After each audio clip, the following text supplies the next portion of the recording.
ACR local community information. Attending roadside incidents is risky business, but new laws now make it safer. Flashing lights on a stationary incident response vehicle mean approaching vehicles must slow down, move over, and pass at no more than 40 kilometres per hour. Let's look after those who look after us. For Bankstown and Auburn, 100.9 2BACR. O te manatu ua mai o na whaeilo lau tifo le moana. I le manawanga pa ia le atua na aro whaiva ia na au na TOFI so se whata tapua ai. I manatu fo iwa sa whaoti le uto le whaimea i le aso.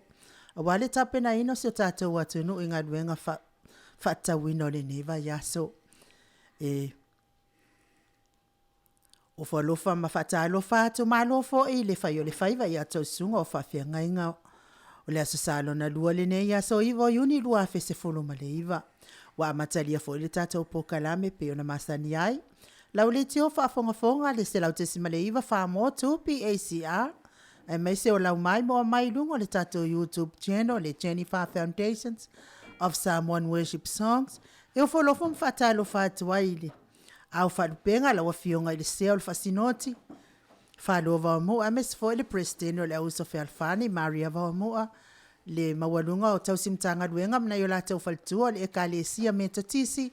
Whatalo whatu le nganga whalo alo malo soifua manuia.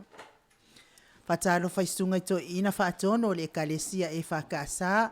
Sunga i whawhianga inga maula tau faltua iso se whatao le ekalesia whakasa.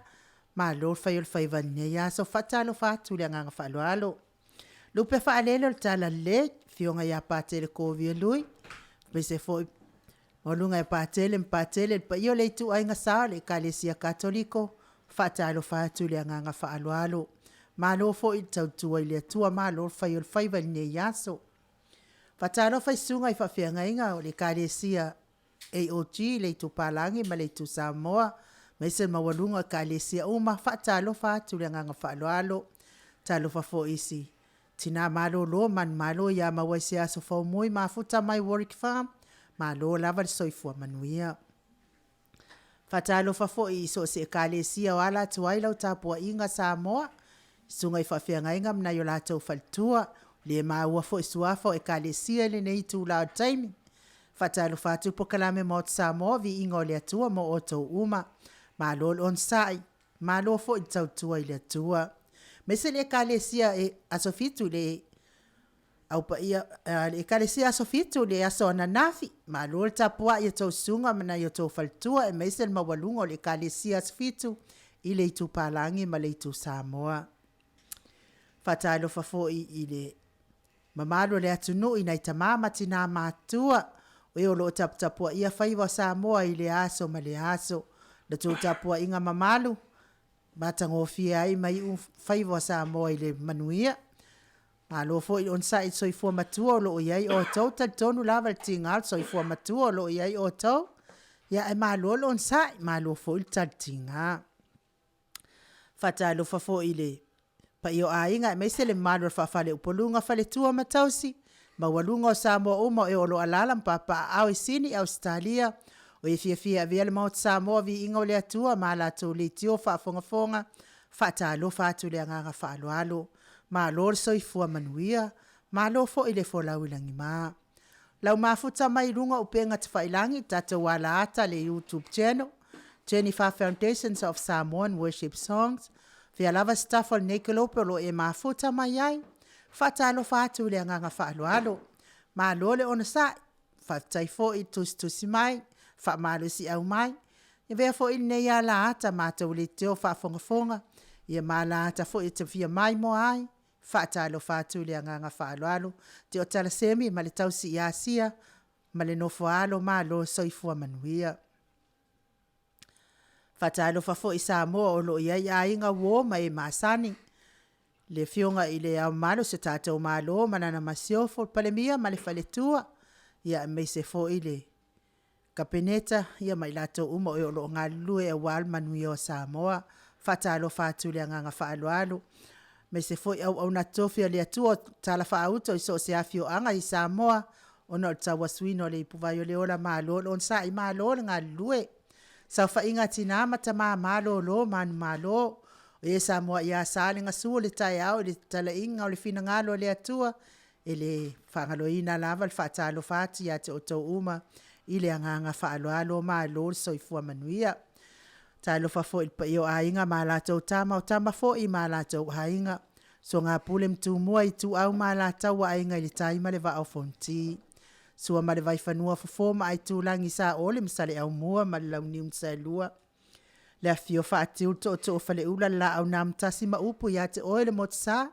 whatalo whatu le anganga whaaloalo ma lo lava le soifua manuia whatalo whale SSIG sa moso o whaatasi le laulangi atoa lau afionga tamaita I lo ia unasa yuni sa poru me se fo I lo ia uma le SSIG oe olo o fitai tunga mga patia ile tau mawhai fo I o tātou tū la fono fo ina ia awalawa ne pasia lea tū la fono tau whaofi ma lo lava lon sa tai uma o SSIG prestene taitasi ma lo lava soifua manuia me se fo I la prestene a New South Wales ia olo a manu faulio ma le faletua ia me se fo I se matou SSIG New South Wales nei whaatalo whale anganga whaaloalo tau pa ia martou mawalunga nei tū lao le aso. Whatalo whale anganga o la pi, whaftaitele mo lau media. Number 1 lava oe o la pi, lo fatele atu le pokalame Maota Samoa VIVIIGA le atua mo o tau uma. Le whailaman whaangaloina I la tau uma oe o lo o maftia pei ngase o tino, whatalo whatu le anganga whaaloalo.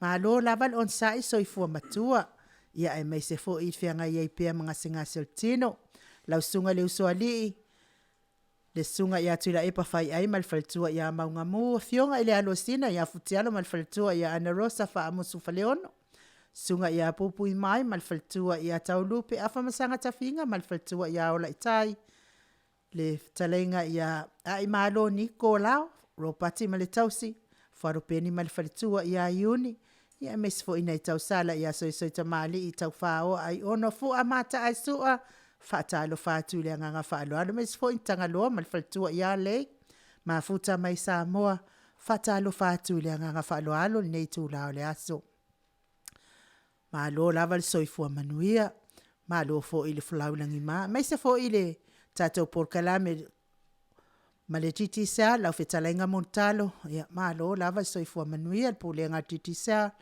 whaatalo whatu le anganga whaaloalo.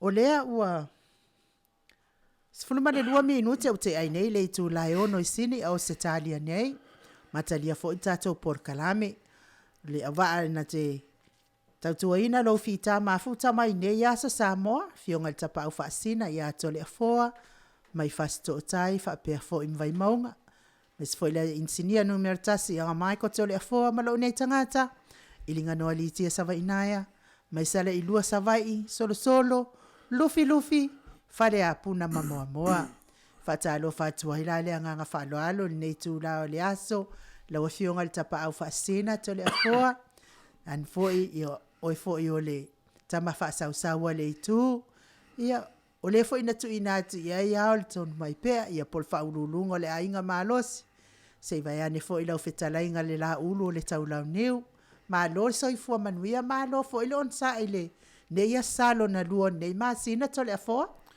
Ia, le nangi mama sio walofa I lau whionga tau sala I nganoa. Ia, tantonu ia o lau whatalofa o le whatalofa sili ia lea. Mai whatalofa o mo nei yaso. Iwe whatalofa tonu whatawhai taulanga.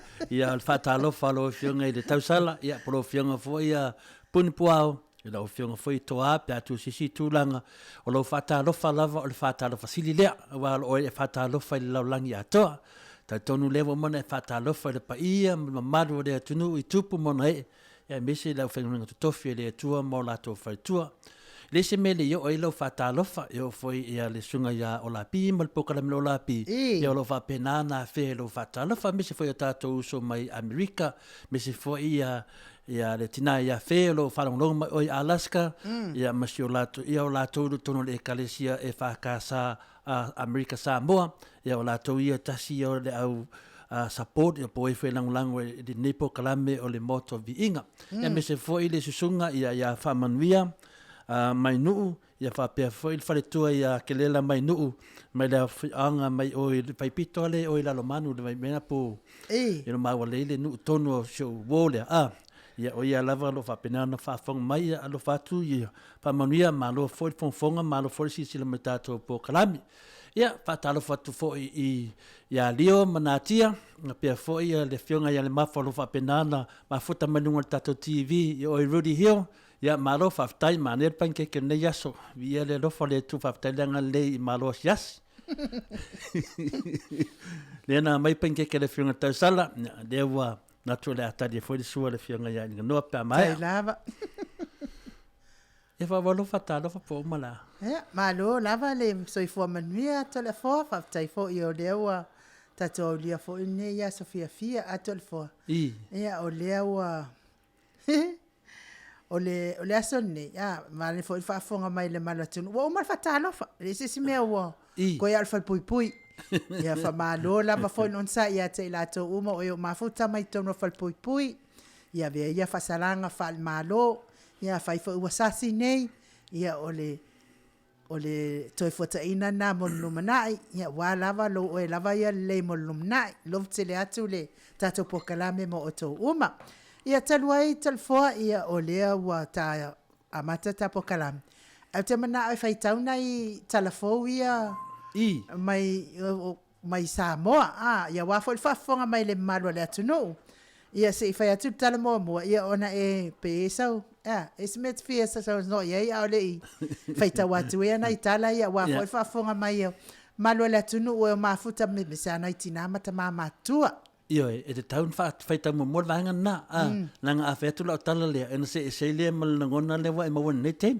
io fa so mai ia lo fa fonga ia mal maro tatu ia wa foi langa len ku le vango ke saungo ai le fainga langa fensinga asa tonga asa le o te sa mo nu le mota le tonga asa ia le ngata mu ata asa ia vai ke isi ke ko mu ke wo mu se me pa se me fa ia ole tala mo la wala fa fonga mai Samoa ia lato uma mai se lava na mama na tina matua fia mafuta mai pe tato le tio ole fai unga le ole fa masinonga ale fanga le fa masinonga fo eto sila fia foi ia le foi na vati tatal fo le sila va foi aso ia ole fa nua le fanga wa le wa ave le fanga ia palang Langa lewa mna palang e claim ol fanua ngai lewa ma lo fanua ia na le la sa fa fa sinonga nu le fanga so fanua le sa tu ol fa tai ma lo le ngol paradise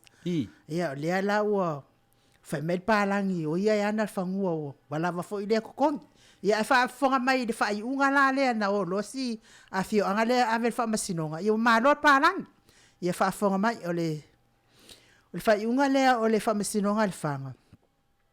O ta whao I malo le ilani tuala Warren, ia o le ana I whaia le whamasinonga a le whanga, ia po o le whamasino le ngā. E winga I o lātou whanua whaaleanga nuu le ana lisi nātu I le whaipisinisi mai whafo, ia ko whaafonga mai. O le taimi lava, whamaila ia le saunoanga a le whamasino. O le taimi lava elisi na atuai, taimi lava elisi na ai so se fanua whaaleanga nuu. O le taimi fo I lea avea ai fo I lea fanua whaaleanga nuu. O se fanua whaala waitele, fanua whaale malo. E mawhai ele malo o na whao ngā mo se mafua anga tatau mo tangata lau tele. Ko whaafonga mai, kwa... So o se lisi po so o se laisene ua fuafua ina. E ao lava o na whaia sea lisi po o sea laisene. Ia o ngā tusa ma se lisi ina o se whanua whaala waitele po le public land. Ai o le totongi o le lisi po le laisene. E tu ina atu I le tangata ua wha ulu ia in matanga luenga. O ia lea ua avea ma wha tuanga. Ma whaatuatuanga a I lātou e ona e ona ina le whanua, po i lātou e maua ina le taui, ona o le whaonga ina o ia whanua. Po o nisi lava tu langa tala whea ngai, whafonga mai pēa, i le whai unga le whamsingonga. O le pule po le CEO o le matanga luenga o tupe, na te wha mau wina, wha le tū la fono tupe e totongi, mo le whaonga aina o whanua, ma isi tū langa uma tau tupe, ato ai mani tupe maua mai ai i le wha putu wina o tupe, maua e pei o na whautua ina e le pule po le CEO o le matanga luenga o tupe, e tō e se ina mai ai tupe e le itotongi ina i le pule CEO, mo le sui po le tangata e whai masui o le latou e tatau o na mawaina se tau i o le whaonga aina o whanua. Talu ai la le whaatonunga le tū la fono, ua so se whanua whaaleanga nuu e lisi na atu, ua avea ma whanua whaalawa i tele, po whanua le mālo, o lona winga, talu ai, ua avea o whanua le mālo, wa leto iai loa se pule a whaamasinonga o whanua masuafa, wa leto iai foi, ma se pule po se aia a le whaamasinonga a pili. A le whaamasinonga o whanua masuafa, o nei whanua fou, wha le mālo, ua mawhai o na resitala ina i le mālo, o whanua u mia sa o loto, i lalo le tū la fono o le whaamawina, o le pule o whanua le la tiro a luafe ma le valu. Lona winga, e resitala loa, o na avea lea ma whanua sa o loto, o na wha lea o ngā ina ai lea, o aia tatawa a inga poto poto, i o la tau whanua, wha lea ngā nuu. Wa leto i aini a ia tatau i whanua wha lea ngā nuu, ia o le parokarafa tolu valu le na o le whai unga o le whamasinonga a le whanga. Lea na whai lea songa fua tolu a yuni, ba ia so lea na te anei. Ia, lau whionga te pau whaasina, ia o le whai o le tala mua mua na. Wala alfa afonga mai a le marua Samoa. Wa o le tala lea te manga o e whailoa ma taua tu i tangata mātua. Ia, me se foi le marua le ATUNU'U. Lea nga o lea lava ile o malama te le tatou ATUNU'U i le onga ma le leanga o le tūlafono tau whaofi le la tiro a luafe ma le valu. Le fina wina nei ele tatou SSIG po Samoa so whaatasi laulangi atoa. Ia o lea lawa tatou whaalonga o tau whaafonga mai o lawina atu le whaiunga na o whaamasinonga le pālangi. Ia ma le whanga ua mā loto atasi le pālangi. Ia mau e kai tele. Ia sa amai ele nu o le whanga e whai ai pisini se le pālangi lea. Lea la lea tasi lea mo li mau lea ma lea mau tū. E whaasao ina ai le au tū ia po le mau foi. O loo tala ina e lo ia le SSIG po le Samoa so whaatasi laulangi atua.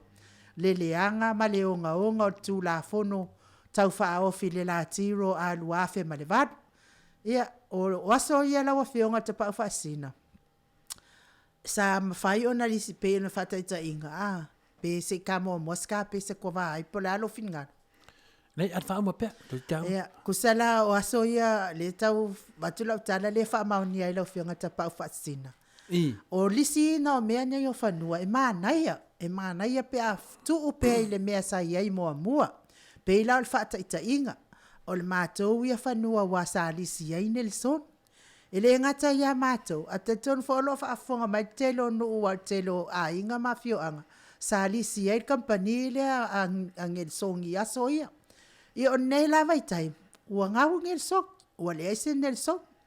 Ia alawa ua umale lisi, ua alu ngel songi ia. Alawa toi tu lava whanua o a inga la tau sa la tau lisina.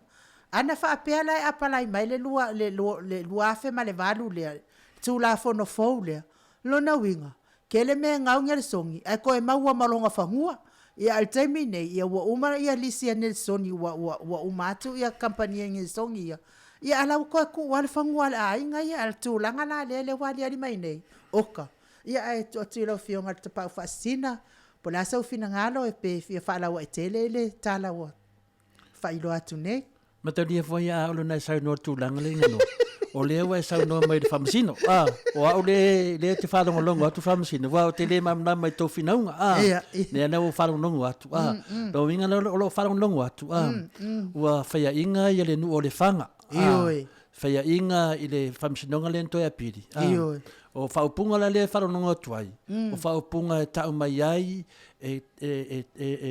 le taimi lava e le stala e le tau whanua. Ioi. I lalo tu la fongo fau le wa iai le malo. Mano si le feeling noa. Lua fe male valu. Wa pasia tu la fono. Ioi. Wa pasia tu la fono. Wa pasi lava le malo tu la fono. La tu lalo pasi le malo. La tu a pasi atu al polo malo sapo mai tu pua. Tu ia tua lea sa vea ma tatou. Ia kango for tu ia tua ia top kick le mea ia alu. Nā la wala kure mea. O le vaaya la o le lafuri. Le vaaya la lafuri. Oval polo, le kiki lea, al vaaya lau tele na mata, wa maulunga ke le polo lunga le kou, vai aku, ele oval polo, le la fi na wene, ona o taritono o le mamano o le atunu, ma e fai tō whare atunu, ma e aro lofa le atunu, ma e le mana o maini mea whaapea, ele ona le betia anua, ele oval polo, longa winga, ele umatalonga, a le ufa wau wale pula le malo, o le mena wa iei te minei, leanga lea wa whaile unga le maro, wa dominator la tau palimene. O le te fisiri mai lo te tali atu tu sa mai le whamanga, tu sa la le te fisiri mai te au pe os whamsino, le whamanga matu. O le mena nau whanongo nongo atu nei. O le tu, e leo lope o Valpolo, pele ai langa leo whaile whamsinonga, le SSH, po tangata lau tele. Po le sa i ngā le tau nei. O le ua whaile whamisinonga. Whamisinonga nana, e le o e whamisinoa. E tūna se i maua ma se tali. O lo whamisinonga mea ua uma. O le alu polo, e le o lopo ova, longo winga lopo ova. E le i whaia se pālota whaila we tele le atunu atua. Le pālota na whaila we tele, pālota mai a Samoa. O na whaia leo na pāsia le tūla whono lea. E tu salape ua ova le kiki le malo, pasila ko polo, le kiki le tatou le ama maron na temi ova ale vai a tangata ele ova o le la fai famsinonga ta longa le ele ova polo le la salpon masina fo ele te famsinonga le la to o fa longa o le fai inga ia le fanga le fai inga lunga condition de tu la fo ele o fai inga I lunga le me ele uma kalonga o le ala wa mai once ele skala lo winga la lo wona ku I me le porola pa kai ku uma e fialisi la ko fangua o ngo sa ile fialisi no ko fangua o fialisi ngang fangongis o ngo sa e ka kaunga lisi nang bertupe o ngo sa se mo mai le po oval polo pe fa maungia pele ai al terminei na o mangia le alo le SSH le ala mo me il evidence le ia mana mai for maru le tunu ia le wa lusi tu de vanga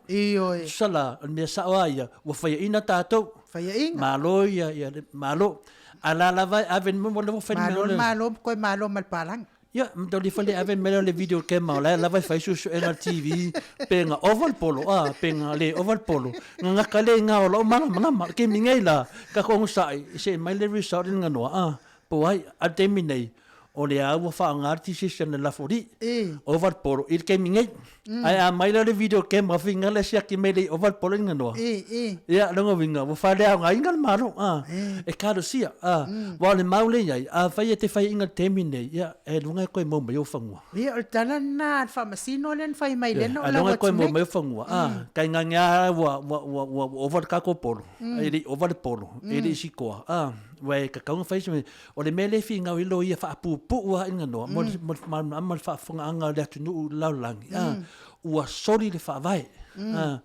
o le sori le fa vai o le soringa le fa vai le fa na matpea inga no ua fa popo le upu mo kes ioe pa wanga le upu le FIAFI o fa popo ai le mo kes le mele le tupu nei o le peti ai ele a o le suer fa vai o O le ala fai mai ai le malo fa ma me tato. E le ma se me o sui le fa vai. E fia fa nga fa nu awan ma le tanga tara tele. Ya fa nga la wa take advantage ku langa nga. I don't nga. Le ala wong ni once I discala lo fangua. E wa nga va alo fangua ila lo fa nga mo kan kala tele. Ai kele me anga va fa nga mo ka kala kele. Ai ko e pule ai le CEO po le ya o condition manga po me manga afia i le mele sengi. Mele sengi. Ke sengi nga lo le menga o me manga sa kong le pa. Ele kai fe kawil ma fa. Le melanga le o ke lo fai i singu dia. Ya mole la frin me ko kangi ya. Ya li wa le va kangi. Wo ko kangi fu we le va ai risala fai. O melanga le ko mo. Foi le ngor kamalo kong. Mai o ngu ngu e kau de langi e des kamai ngu. O le mena fe lo kalinga no o le nga la ya ka fainga o le vinga de pu le nga ya ngala ka lo fa ku la o le o nga kele la i le poko e le nga fia poko amen ya le la wa ba ngi mole fa adio man lama fa adio man lama ye ro ku e kele man malo ye ro mingi ya ka do sia la po le fia fusu mo ngekemi ya le fusu ma ki ngoa e maron malo le malo le SSIG. Mo kako? Ja, kapsia ia fosu anga le SSIG di masinga fo. Ja, fai fo ia le o masina fo. Ai o lava. Ja, TAIMI lava malo le SSIG. Ja, suia umai ngai me umai ka. Ai meskape senga fa mole. Ia to tale no ai fo ila ia le awale. Le si tato tala le e fia. Fa fo le malo le tuno.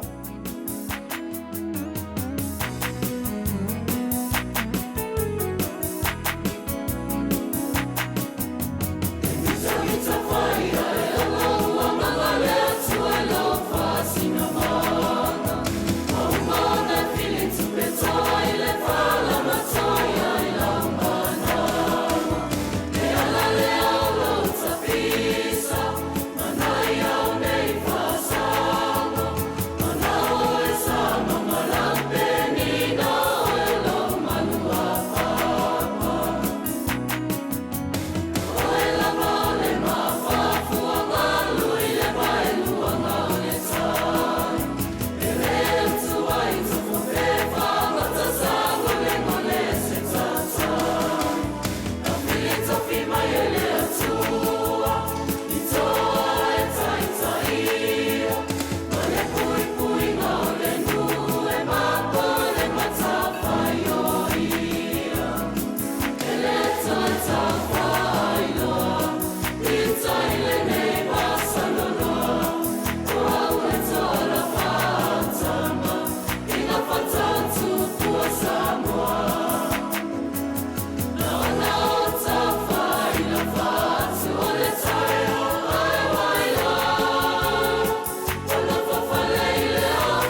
Toi luas fulma le 5 minute ona tale o le tu lai fitu.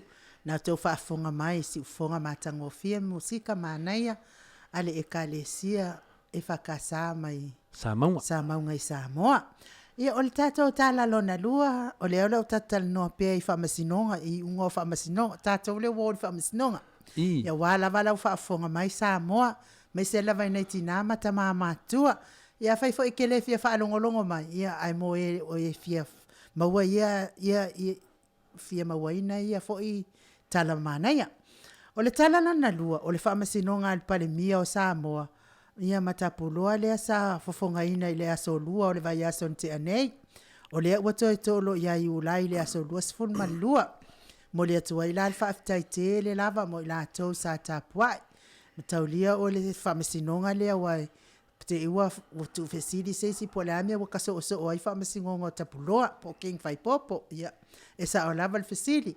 O le whamasinonga lea fo ina almati tato tala fau fai ungal masina nte anei. Ia o le whamasinonga na waloka sese king fai popo. 5 le aso o loka sese ai king fai popo. Ia te ia waloka leise mafua anga leise angasala. Ia ai wa fai mai ia wa kwale o leo ave loka. Ia na la leo ntoi tatala mai lo leo king fai popo. Ia male whaamato esenga ale lo ia sili sa tu mole malo. Ia sese na i leo o makwale anga fai au lea mea.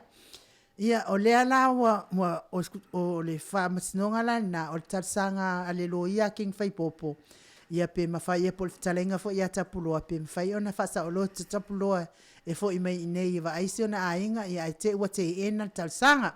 O lea la wa whai moi ia le whamasinonga i le aso lua sifuru lua lava i le vai aso lente anei le na tolo iai le na whai nei le ia iulai lava le na tolo mai ai mai le ngāwhia masinga.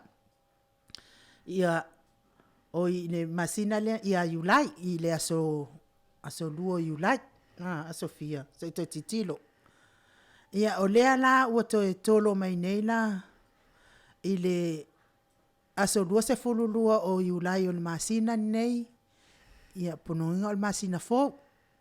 Na o le masina fau i aso lua iulai. Ia o le whamasinonga la na. O le whamasinonga na i molianga sifuru mal tolo king fai popopo whitalenga ia tapuloa. Ia o lea e te ai talenga ia tapuloa. Al mea la na la iona o mai al tala lea. Po le autua le whamasinonga. Ona o le whetaui. Po le whea i se si upo whawinga lata mai lau whionga tolefoa. Le whetaui o whaiunga ale malo Samoa. In malo Samoa po le whionga fo le palemia. Ia po o tū la fono wa palemia fo ia leo wa minsta fo i o leo. O lea la mo whail tū la fono fo. A whai e te alala mpapa au i nei sini Australia po o so se ATUNU'U i whafo. A iei sau whamatalanga e te whai e te tūua inai pe tū mawalalo inai le whionga palemia. Ai mai se malo Samoa. E te taunu atu loi Samoa, ona loka lola ia leo oe. Ona loka lola ia leo oe, ave a oe i le loka. O le tula fono na le wai nge ke le lopo anga ko inga kula fonga fa vale vadea. E sa oe sauke. Ia ai o tulanga na le wai ai. Ia ai o mea lo moli ai ia king fai popo. E le sa, kusa o le mea sa tupula wa inei Australia. E tatau ala ona sau king fai popo i nei Australia. E fai eila na whamasinonga lea walanga o le video na fai atu i nei Australia. Ia e pangafo i lea. Wale ai lawa se mea sa kare lopo o le ale po a fesa o ai mea ngei malo. Longo winga. E o sa o el kala alvale fo e ka kowo pa ia wha penga.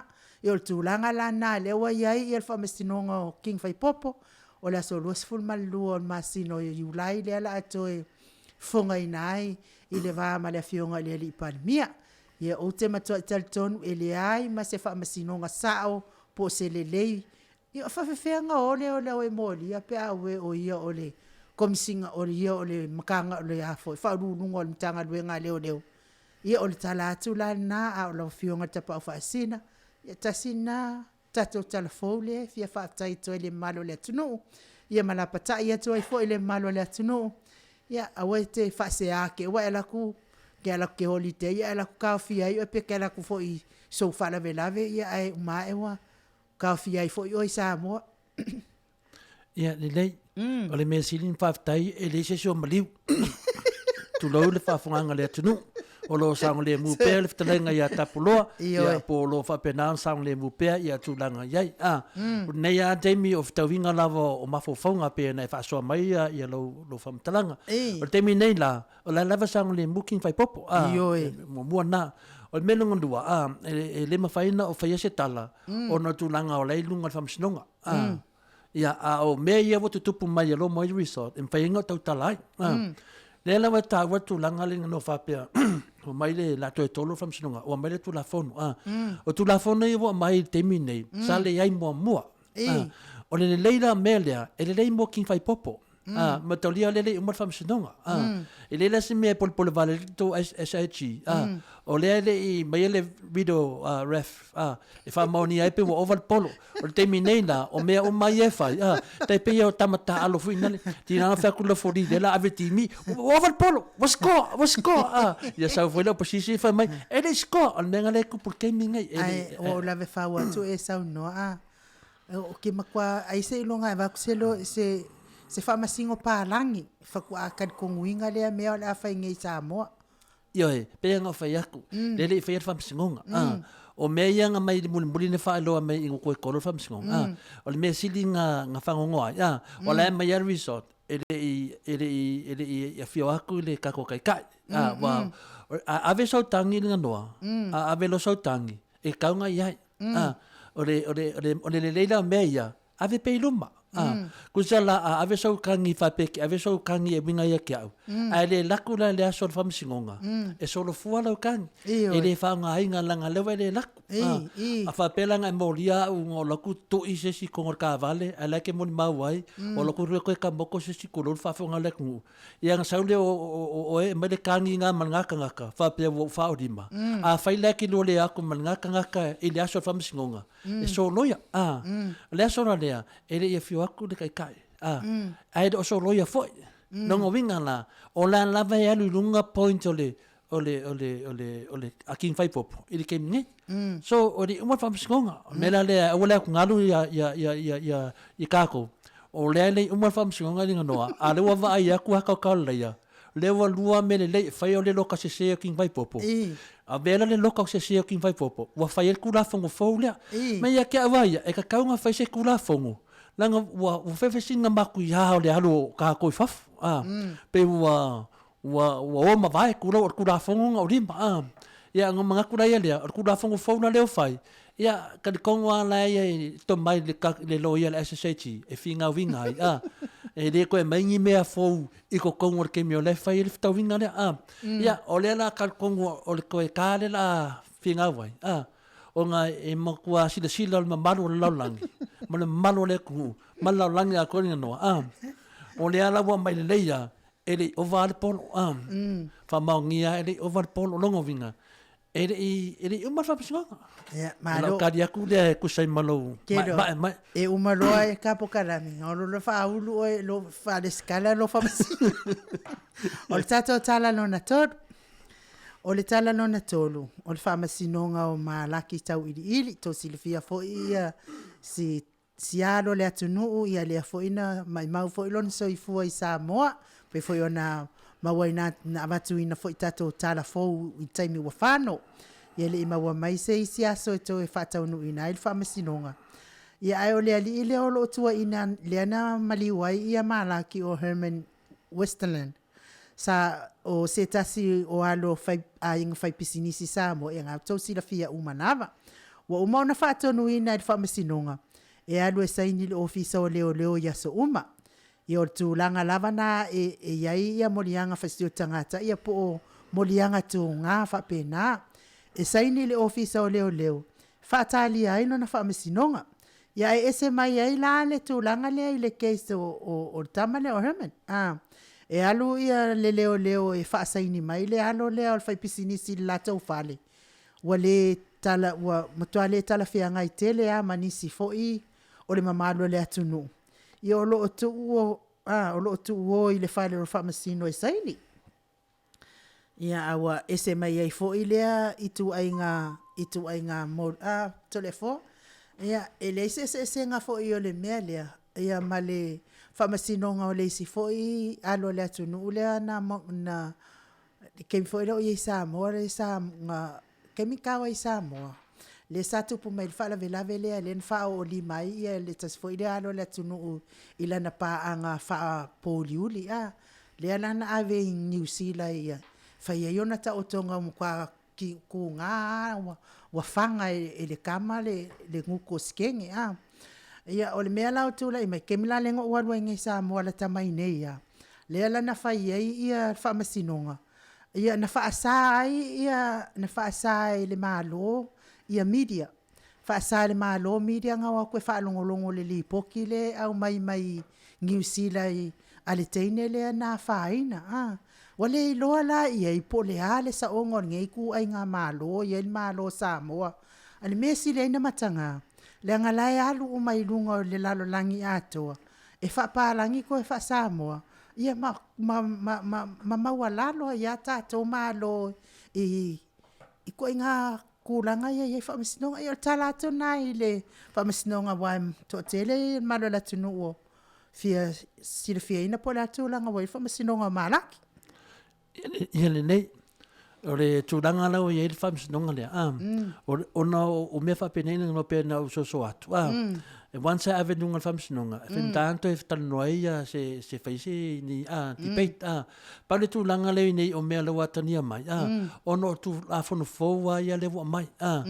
Ona la o malaki. O le vailutai. O le nuu o mātou. O mātou nuu. Ia malaki. E le o loa i mea i o te vaai e le ki ngā ia. O le ki ngā leo ke whirema. E tupu pēr tu lau alwhawanga le tinu. E tupu pēr i le loto. Se TAIMI e mai eini tala mai Samoa i le mena mali umalaki. E le malo loa ana o mafofau. E alu pēr. O leo te ununga le mire. E le loa e le stangata. O me umana.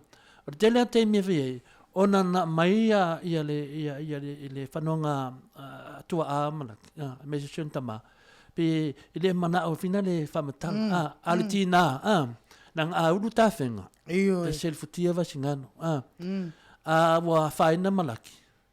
E leonga malaki lea whaina. Nanga o i tonua e toi whawhango mai le toto masaa Samoa. E leo mana malama na tu lafon. Tula fono le amai. Pe fa pe ile ngango mene Samoa. E te tau tonu ni nganoa. E te tau na fai tete le malo mana to me e fai. Nanga e le ia masesi. E ma fai a e ia le TAIMI. Paua lea. O me ia whari mai au vai atu sila atu mo tilo atu e le FIAFIA o tangata. A veni nganoa a vai atu pe e fai mai la to pe FIAFIA. E le ana masa tala pao mea o le folo malia. O la uanganga, ma la uloto ato, usawa e punga le toto. E punga le toto, ono le tama o le mato ainga. Tai pia mele whaasea ia king whai popo i le ngā whai anko. E lea ia ma se senga mele punga foi i ko kongo lo koko. Alova aila, e lea ia se whai nkai whai le whala velave, whai ngofia. Lea waka ko vai ia king whai popo mo kam whainga. Lea waka ko vai ia. Manga ia. Nis good luck. Au ira le kamkiki rea. O lo punga pea. Ia, e sawa malama. Ai ia le keimi. O le whai mai e tuuru mo le tua. Le ai, nanga e o le tua. E kanto e le tua mea ia. Ia. Awa ne wha pea sesi e tu wha maunga. E le mawhai le tupen wha tawa le ola in nganoa. Ne mawhai le tupen. O te tautala pea au. Ona olo na amata le mea e whale a whaina. Wa amata na te lei fole puna e fole toto. Lea na leo e ta wale mele. Tu sa lea mal mele whano no aikin whai popo. I se tau iai. E whapena whi mele whano no tole fua. O le ele a tole fua lea. O le whasino manga lea. O le uso lea. Mena na leo te whai atu e pio tata ngale mai a tala nafo Samoa. Ia, o te le loa po ai tangata o sona whai wha pea ai matou tangata. Tua lei luma. Mena na ole fia tautala. Le ngai punga me le toto ina no. Sfunu minute o Natale o le itu na fitu o tatou peselea. Umal peselea ia to tasi tatou tala. Ia ona mai ai fo ileo tatou tala. Ia wala ufa fonga mai.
So e 5 minute ona tale o le itu lai fitu na to whaafonga mai si ufonga matango fie o le Whaiumu family po le tautalanga Whaiumu ia mai tanga i Galileia. Ina wasauri pesere. Puna mala o toto. Sa lor pesere mai ia. Fa magalo. Fai mai lor pesere. Lingi mai lo ska koko. E le pe o te aru laro lo toto. Alo toto. Wasaurunga. O tamfai omi laro lo toto. Vai ki a polonga ai. Kiki fafo. Ia ai. O tato tala moli la Samoa lau whaafonga mai. O le tato tala i o le i le company lea ia o le salasi po le Samoa Land Corporation.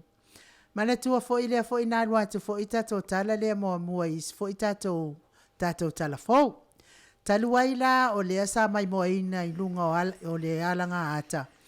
Ia o lea sa whaatala noa ina e tawai ia po se tasi fo i o media mai New Zealand le tasi 5 a New Zealand. Ia o tawai la le sa ia whaatala noa ina le palemia i Samoa. Ia mawhesilingia i le palemia. Pe o le ale mafuaanga pe mo i le tala lea ua whai. O le salasi o le company o le pisinisi al palemia ia malatou ia i o latou suafa i lalo. Ia i lako share mawai company lea. Ia ai sasaunoa i al palemia sasaunoa ita. Tali ita al palemia. I le fesilia tawai, e le kari whamana, ia ai kari ika po e pike. Ma whai mai e le ai. Peita i ane po le lua i le tolu aso, na wahai. Ia ai toe, ia i fo i whataltal noanga malvaenga, fo i lea mide alawa Samoa, mide alawa le palemia, ma le malo Samoa. Ia alvaenga la na le salato whataltal noina mai le palemia. Lea lan whamala malama mai le palemia, o le salasi, o le Samoa Land Corporation po o le salasi. Ia, o le sasaunol pele mia whaamalamalama, o le salasi lunga le alaata, o le salasi, o le pisinisi ale malo. A whaila o whanua le ATUNU'U. Ia po a seta fo ia le ATUNU'U lea i lalo o le salasi. A e se ala ua liliu wha kampani ai, o le fesiri kele la lea. Ia talu ai ona e leo statou leo. Ia e averne ia la leo e. E o atua i le leo. O le whawhesili la lea le. A unei le tautala. Ai se ala ua whakampani ai. A ua le tau o le matanga luenga le malo. O lea fo i ua whai ai sia alvaenga lea i whanua le ATUNU'U. Ma le isi mea. E resitala loa se whanua pe onko whaafonga mai i le whai unga le lo ia leanga. Leanga saungoa mai i le nuu whamasinonga o le whanga. E le sitala lo le whanua i lalo o lo wingoa. I o lo whanua, ia nā whai sila fia a whai whatau sau whanua, ia nā sila fia i nā lawal tūlanga iau iai. E le sitala lo i lalo lo wingoa, o e ana le whanua. O lea whai ua whai ai i loa se la sia le vaenga ia i whanua le ATUNU'U, ma le isi mea. E le sitala loa se whanua i lalo lo wingoa, i o lo whanua. Le anga nai ai lo wingoa. Te mana tua foi, na au mai foi tala foa le Samoa Observer. Le fesili ngia ina e le palemia.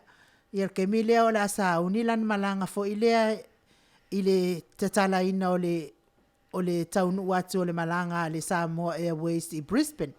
Ia tausanga lente e nei te mana tua lava. Ia nafsini ngia lama se talo le tupe o lo o maua el vaalele lea wa FM na umia pe le media. Ia po aru lelei ia lea vaalele po o atu langa iai wa lea le a tatala i Brisbane.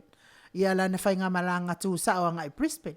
Ia ai tali mai ia le palemia o Samoa. E le isa tau fe au o le kampani e le o se mtanga luenga al malo. O le kampani o le pisinisi e le este. Ia o le tali le sa tali mai ia le palemia e. O le ala valona a vai lungal vaalele ai tali mai ia whapena. Le se mea ko kefsiri ai le se me pisinisiane e le se mtanga luenga al malo o le company pisinisi al company ia malu wa fa rai la vea i foi o le upua ia o le tala lana o le wa te mai ala tala e ala la na fai o e fata ita inga le o tatou fanua a faila esa o le sala si ia tau ona ave le sala si la lo mtanga luenga al malo pe ona yel te lo mtanga luenga al malo Ia wale wa fa company nei le me. Ia le fa fiti fa me ele o se company ia malva nga le shareholder. Ia le malama tato ia o tala atuna a le lawalungo nei tala. O lo fanua Samoa. Ia pe ona tautua fautua ina le tapau faasina AFIAFI lisi lo fanua. Ia sini na e faatalitali la titi. Se itoi ave ese lea tu la fono luafe ma le valu lea pe mfai ona manumalo ina pe a ele toi ave ese ina. Ia ona lisi leo tau fanua. Ia tatau tala na ia lau fionga fa masino pe ia so fa popo mai. Nge meu ke kau kala. Kau pa uo ko fa masino. Wafkaya le wo mal peselia. Wa mai loko fa mangalo le ko sa le kiki dal mo nge kemi o le tulanga le sala si wa ta wa mo fa mangalo le maru le tunu o le sala si o le Samoa Land Corporation o le department del malo le fa tu ma oti e te wo to fisilingia fo le malo ale fo wa tali mai fo le malo ale wo mana fa private o le skala fa private ia mam namara le se senga o me ia lua o le mela le wo tupu nei le TAIMI nei wo le mam namalo tangata o la tonu melo ia por le company ia ale fo wa tali malo o company ilalo le malo o le mela ne fia leo te manatu ai awane ia vea ma mela tatou o ai te lem tatou le fia onu sai o le lava e ngā solo o talo ia le SSAT e whamam lama tu langa nei langa le no Samoa tu portu langa nei nganoa e tupu umai tu alo langi pawan mea ia lava le onu sai wale tu langa le wei nei o le vinga o le whainga o le sala silea ona la o le mele le stalaina o whanua o le mele tele na whaiti o itangata mo le fui whaiti o e fo ia i mamalu i sara la whanga o swafa ia le tusi ai a le fui e tari mai fo i le malo o ai o swafa tusi o la tau ma tau lia o e inga noa a whai o le sala si o le company tu maoti ia o le whamamanga la lea pe lena whai mai i pokalame le matanga mai o whamatalanga i vinga i le whanua le whanga tu sala e wan sala le te lustala le o company le sala si ua trustee le malo o le winga le upu trustee po iai le tamaloa le minsta o ianga o le ava aia uma ia me uma nei ko kongora i mele iai le trustee o lo iai foi ma le CEO la ko uma ia la whanga yo i uma whamamang pupuna a vakulolo whangue lisi o le ai ke le foi se right o le ainga pokopoko a vapela o ele matai lea la atusi le whanua ia tusi le tau le sao tusi le whanua vatu le whanua a vapea o le whanua pe afeta la le la disi le whanua ia tuatu no ia la tau o le trustee la tangata le na te vaia o le whanua o le wansala ke sengi ai wo vakun malo e le se currently to e fo i mailo whanua o aso ia le whaia le mele salasi sa whaia ti pan malo modisi e o manga losi lo whenga inga marisainga po ai lava o si lo whenga palangi a o male limas fultau sanga le ngadi se do whangua ko e fo i mar whangua i ko ainga le mele wengei e le hai no once I sing e menga langa whai le mele sengi di sao pela o sengi do uma o le anga ako sa o anga ako o le mena ne kupunge o le alofa o le awala la lea it's not bad sisi tu ele hafainga ar ke le longa fainga o le akelinga ia inga lima vai o le afia o mga mir seleng anga loai le wa mai ia kama ke kele ia maka milionga ia whakawaku mai papala la i wangala poa e ma whara ka o ma whakau i malo fafo e si o kako akungu ai le ke les kako ele le melanga o le fia i mana fole malu le tunu e le o le fia o le SSAT e fia ngau le ai o le o e pui mai ma ue Samoa ke wo ise vai kemi e wa fainga kako fangua a fainga kako akungu ia le la wa ngai mena wa kupunge le la wi a faila trustee de malo oi o le kangaka le miska kupe pu whatever o le mela tente se le merda o pela o ia nga fangua ena ro o pela o ia nga fangua la mele fenga trustee de sao pon makayo le ainga ale trustee ia le kangaka le no o le facility na le kele kongi o sole ngala ia lea ia vakule fa apelo lea ia ole lei ia afekala every month salo afekala ia ele lo pe fiel kupele li selo fangua ikuak lo pele li sil kodwafe avele ia umana li sil levo ele ko foi mal fangua o ngal venga le trustee ko fa wa longo winga ole a vea mafangua fainga renga le malo no fangua ole piko le fa ko singa mai fa pele le mo kanga kauma ele ole le mo kanga kauma nga men nga no o mena le ko le ju ko fa mele le ku mo fam singonga ka ko kakalo kakalo se fa le tua va venga ka ko kakalo kulanga langa ka le ko nga no ku sa man kulanga le ngai deska ko mem fainga fa e fa mo le tunu kasi fa mem fa inga sui le mele o le paloka. Yoi. A sui le whainga malo. Pe a sui le whainga malo lea. Ma whai lo le whainga malo fo pe a mai whai lako ia e de corrupt. Ma whai lo e lako.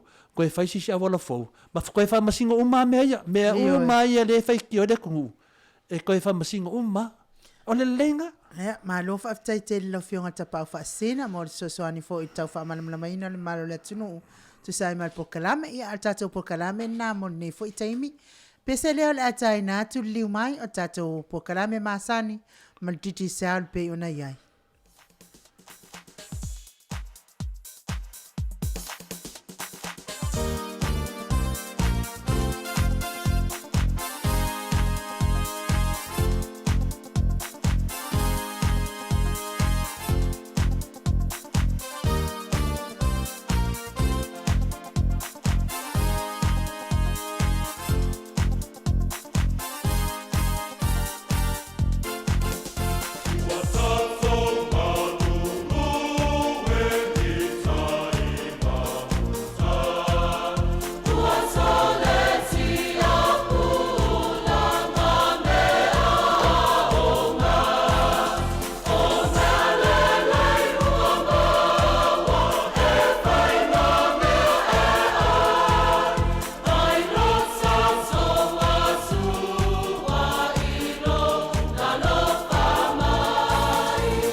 Palu minute ua te ainei le tu la fitu fa malulu atu tato musika matango fiena taluai ona ole wailungo laina tato company malo se titisa le fetalenga le funga moa le vai maunga le to fa monitalo ya le fetalenga fo ia va elua fetalenga ile ava moa ya le autam tau fo il tato pulenga telefoni ya titisa wa le fa la wilo ino tato company ya tunu ifafo e fatalo fatwa ile nganga fa lo alo le nei tu la le taimi monitalo ma lo le soifua manuia ma lo fo ile ono sai ma lo fo i tawata i nei aso la to famonitalo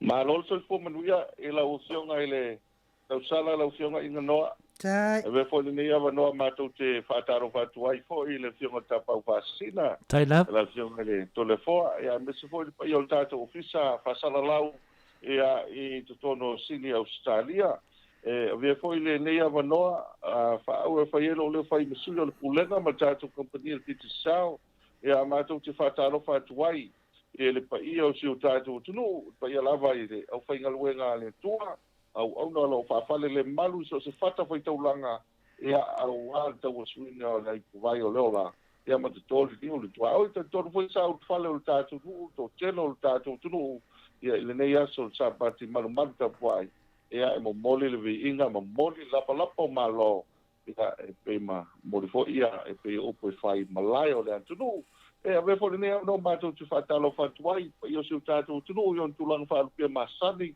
ia lava ainga mo la tu tama fo i mo la tu ainga le usonga pule tu mo i wa mala tu ainga tai mo le va pu ti fa pe fo le moto sai ia le moto le falang fulu ia so ma lo i fanua o mai tu lani sa o le masala o mua ia i tu wa mala tu ia ma le lo mi sai lo fa pe fo ia wa tu to e le moto sa ia tamo ka tu la vale tamo no te ma lo se fo no ia ina no to le fo alol tauatai ma alol tauasa fo mau le nei no taua tātou whasoi mole ea malanga whaaloalo Ia malor fatalai multalo le walong fatu trila pe o le upo e fai I le nu le nei o fasto time ma fasto uta ia o te talitonu fa fonga le ATUNU'U e fa pena lava no fia lava e fa fonga mai me se foi pa fa pe le we lunga lenga na le we fa talo fa le pa ia mal maru si o tato ATUNU'U e me se la fe no TOFI le Atua ia la le o te le se le o telefone tu la le nganga maulunga ma nganga fa tai vi le fa malanga le le Atua o le foi to e morta va no tato e fa so e fu lunga te tato POLOKALAME masan na ile le manatu ia ai tata te le yo mutalo ile fa le uloina inisio me foto no tato titi sau ya e ni me na me fo lava ia wa free fa fonga anga o tato tangata matua na me o tupu ale ai loa ia la tau lo tapo kala masan Fatai ia o te loi fua tātou a POLOKALAME le vai aso utonai ia o le amatanga o le nei vai aso pe o le aso malolo ia e me se foi le aso le o le fua ia le sa te le nal paulu vanga sa mo mawina to te lo tangata sa nga ia ia pe o le whaadinga le o tavale ia pe foi ile I tai tūnai matu ia le sa pino le pauna o vai ngwa wale se tātou tūnga pautasi o tātou sisina fua pe le masani ai o le tele o isi POLOKALAME ia pe o nai vaenga ia sa tuku mai la matanga o le leva iaso ia o ngā luenga masani lava ai paule vaenga tāua le lewa amatan te tala le a foi le poloketi le sa ilumo le falo le malo ilumo le falo malo le sa tau fa le ai ma to sua umai ia le fo la wa ia tapenanga ina le paule vaenga tāua le wa fautua ia ile ele ofisa le ale la to lo to ina tato tongala au ia o le fautuanga tato tunu ia wa o le mele ni e nau ko ia faile le tongala au ia o ho la te mile mo tala tu I tangata lautel ia wa ia nei tangata fo ia o tu fa nga se ila au ia ma fa nga ila tu teu ia pi o tasile va no le anda la puta I mai ai ia taro se ma fa ona pui le va ia wa le te mo le ia o lo po ia nei te wa o ia ele lo po I o to ia le la au fo ile ana na fa o so inai eva mata po to le forma le lo po la I te tasu to kala ala ai paule le va ngata wa o le wo tala yo mata ngo fiela lumo atua falo malo o li si va ngata wa le va yaso ia o le yo o va ngai le o tatu tapenanga mo talonga talonga le Pacific Games ia wale mo te involve vai ngai ia o te mineo wa tau vesi lava te lo vai ngai tau tapenanga ia mesel fa fo wino fali ia mo tapenanga au te tas ia tau si ia terin tatu pina au ia ai pio tasile vai ngo le ai tu metai pe ia onole te lo tapenanga te mineo ia au pe vela lena ile au le ale weightlifting lena nga ia tu fiti ia lena mawai ale pine au se tasio wa fo yo o alole ai ngo le ile o tono pilongi e se volta mai kai lena mo pine au ai mo si fiel tatu tunu ma to vaenga le ile Samoa Paule ele le alo tamai kai o le ile o New Zealand o pilongi le stanga tale le fo lena si o le to ngane o ele ma malato fo e lona fine la su fata usanga pel matu test le vai solente tu nei e fai assim no mo lungo si ale atamata fatu su fata usanga to la fo no e se tasile tanatau ya ola talale no fai e fatu sei balele al Pacific Games tato fa solo lo tu bo fo ye no volta longa del paoli fi fai mo fiela ya ai do pete ya o sauce e wai ele sport foi le piole o le amo no le o me vane fa fo nga le ele lo pete o sa wa sa mo popo vo le mai sa va sa wa si ya yo si utanga to le ni to no gym e sa wa le la mo popo sa si ilo e pela ta sina va na tawa o le teno ta le ni le te tanu e o tatu wa e o ta le no lo no fo mo tatu tangata o ta sila le va na tawa me na lo tu ia o tau pai te le vai mo ta penanga yo ta longa para nga fa lo to reforma inga no lewa ta wata mai ta ile fu fata sanga lewa to mana tu ia tala ia na fanua le na be ma au e tu mamalu I uponu ia ai lai pe fa pena le malosi o le tamaitai lea o fe fatustusa nei le tatou atua lea ia po atua fia ana mua tatou ia na fanua ia lena le mun tatou au yo por tina ave mo sava i tamaitai leo na fanua ia o le simea o te wharuaina pe na fetalai o le tulanga le iai tatou Samoa o le tele o taleni ma nei fo ia de pokalame ia a mai to tele ia la nati o taleni ia le nati le faftai fo tatou pokalame ma nei fo lo faso a malon ave lo le fasavali nu itua ele lo poto tele lava nisi e taleni lo iai pe la fo la kapi pe na lausi de fie foi ana le ave lava nu itua e vai fo tatou au ia o pe o tamaiti mai nu itua ma savai ne vo tele na fai tatou au ne vai tem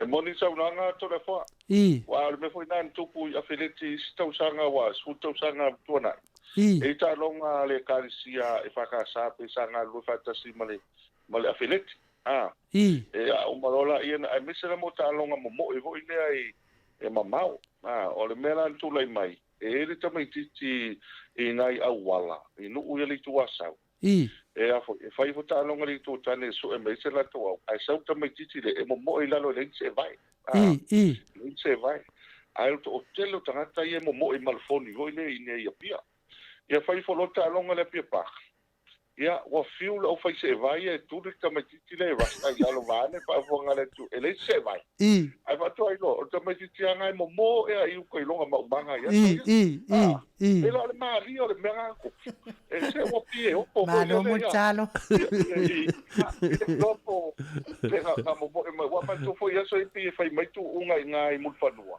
pasi mai ya fo ngai ka ko fasko kai le la ma se na sa wol ka vale le le ya so yo wa ma sa le mai maunga e fai ia e tu unga ia ai o ke ila o fai se vai sa wol ka mai ti sa vai ro le yo se vai ia le ringa o le ngole o le ruso o tala tonu sa mako ka momo ia o fiu ia mako pa nga le sene ai me se nei tamai ti maniani le leio ka momo e vo ia para ia e vai mosheli pela nga ia pela vai nga ye me ngai kama yo fa sa le a pelo nai tangata ia sa ia so ia a pio ka uanga e ka fa penga foi la paudis le lo po la fera rua eu se amo popo e vai ia popo kwa ia ka le kolegi cima sa ule mo popo si ia ku lunga uma ia wa meale ia o le kala nga mo ka ho le nga fa ro ia fa tai lava le fa fonga tu pere maru le tunu ia fa tai lava mo tato telefon fa tai fo mai ai nisi tala ia le ai ta o tapo kalame pe nisi mea man ia a volta nu ai lalo mutado Pavitai, ia, manato lewa kako pokalame, ia, o le kako pokalame le multiminei e apo e to lua ia e to lua fo ia tatu tangata yo.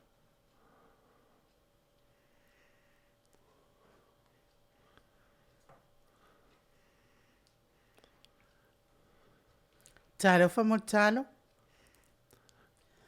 Sfono ma leiva minute ua te aine le itu la sfitu ia talwai pe o fale tonu mai foile. So ta ingam sama talo fa mo talo. Faftai tau fale tonu ipole e a tatou masini. O e to lua i tatou lewa manuma po tatou top up. Ia.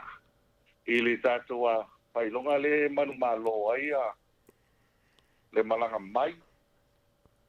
O le se tau talatu tatou faila le patoa tau mai. Ia e tō tasi mai New Zealand. E tō tasi mai New Zealand le mawatu le lisi. Ia a e tō tasi hoi tātou Australia. E o ia tala fia la le lewa mawa mai. E manumalo e tātou Samoa. O Samoa lewa manumalo mai Australia. O le numeo le iai o le ono tasfa fitu ono tolu. Fitu i valua.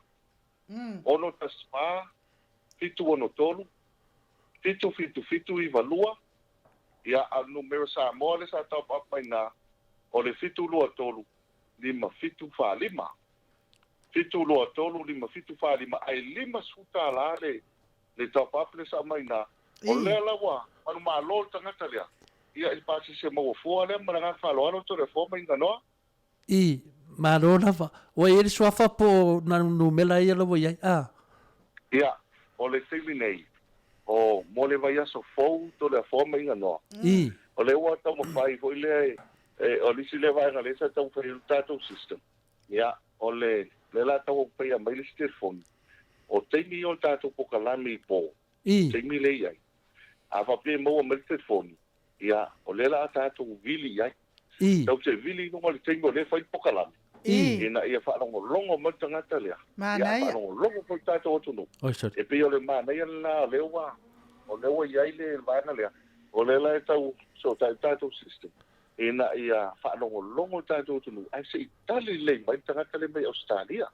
pe la le tasila le va ina ia mo TATOU freeway ho le e ma fai fa longo TATOU POLOKALAME fa longo fa fonga le tu ia ai tali mo tangata manu malo ia ia status o e tau pule ola vai asfo ia o le la amata TATOU va le na ele le fo le TATOU fa longo ia ele le ia le video tu ia fa te ia se o TATOU fa longo le tari fia mai o tanga mana ia o le ni ia va no ta u ma nga fa lo to de fo me no I mana ia o le fo e te la menunu mena no tano le e tu atu e vidi ai e ta o le o malo fa fo le ia la fo nu mena ne Australia o le ono tas fa fitu ono tolu fitu I valua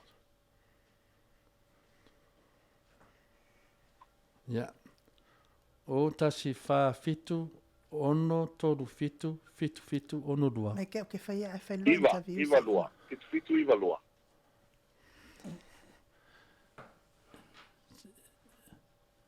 masa anu mena ia le la video terminei ana e sauna sa ma le vale ai mane foi nai mana ia ia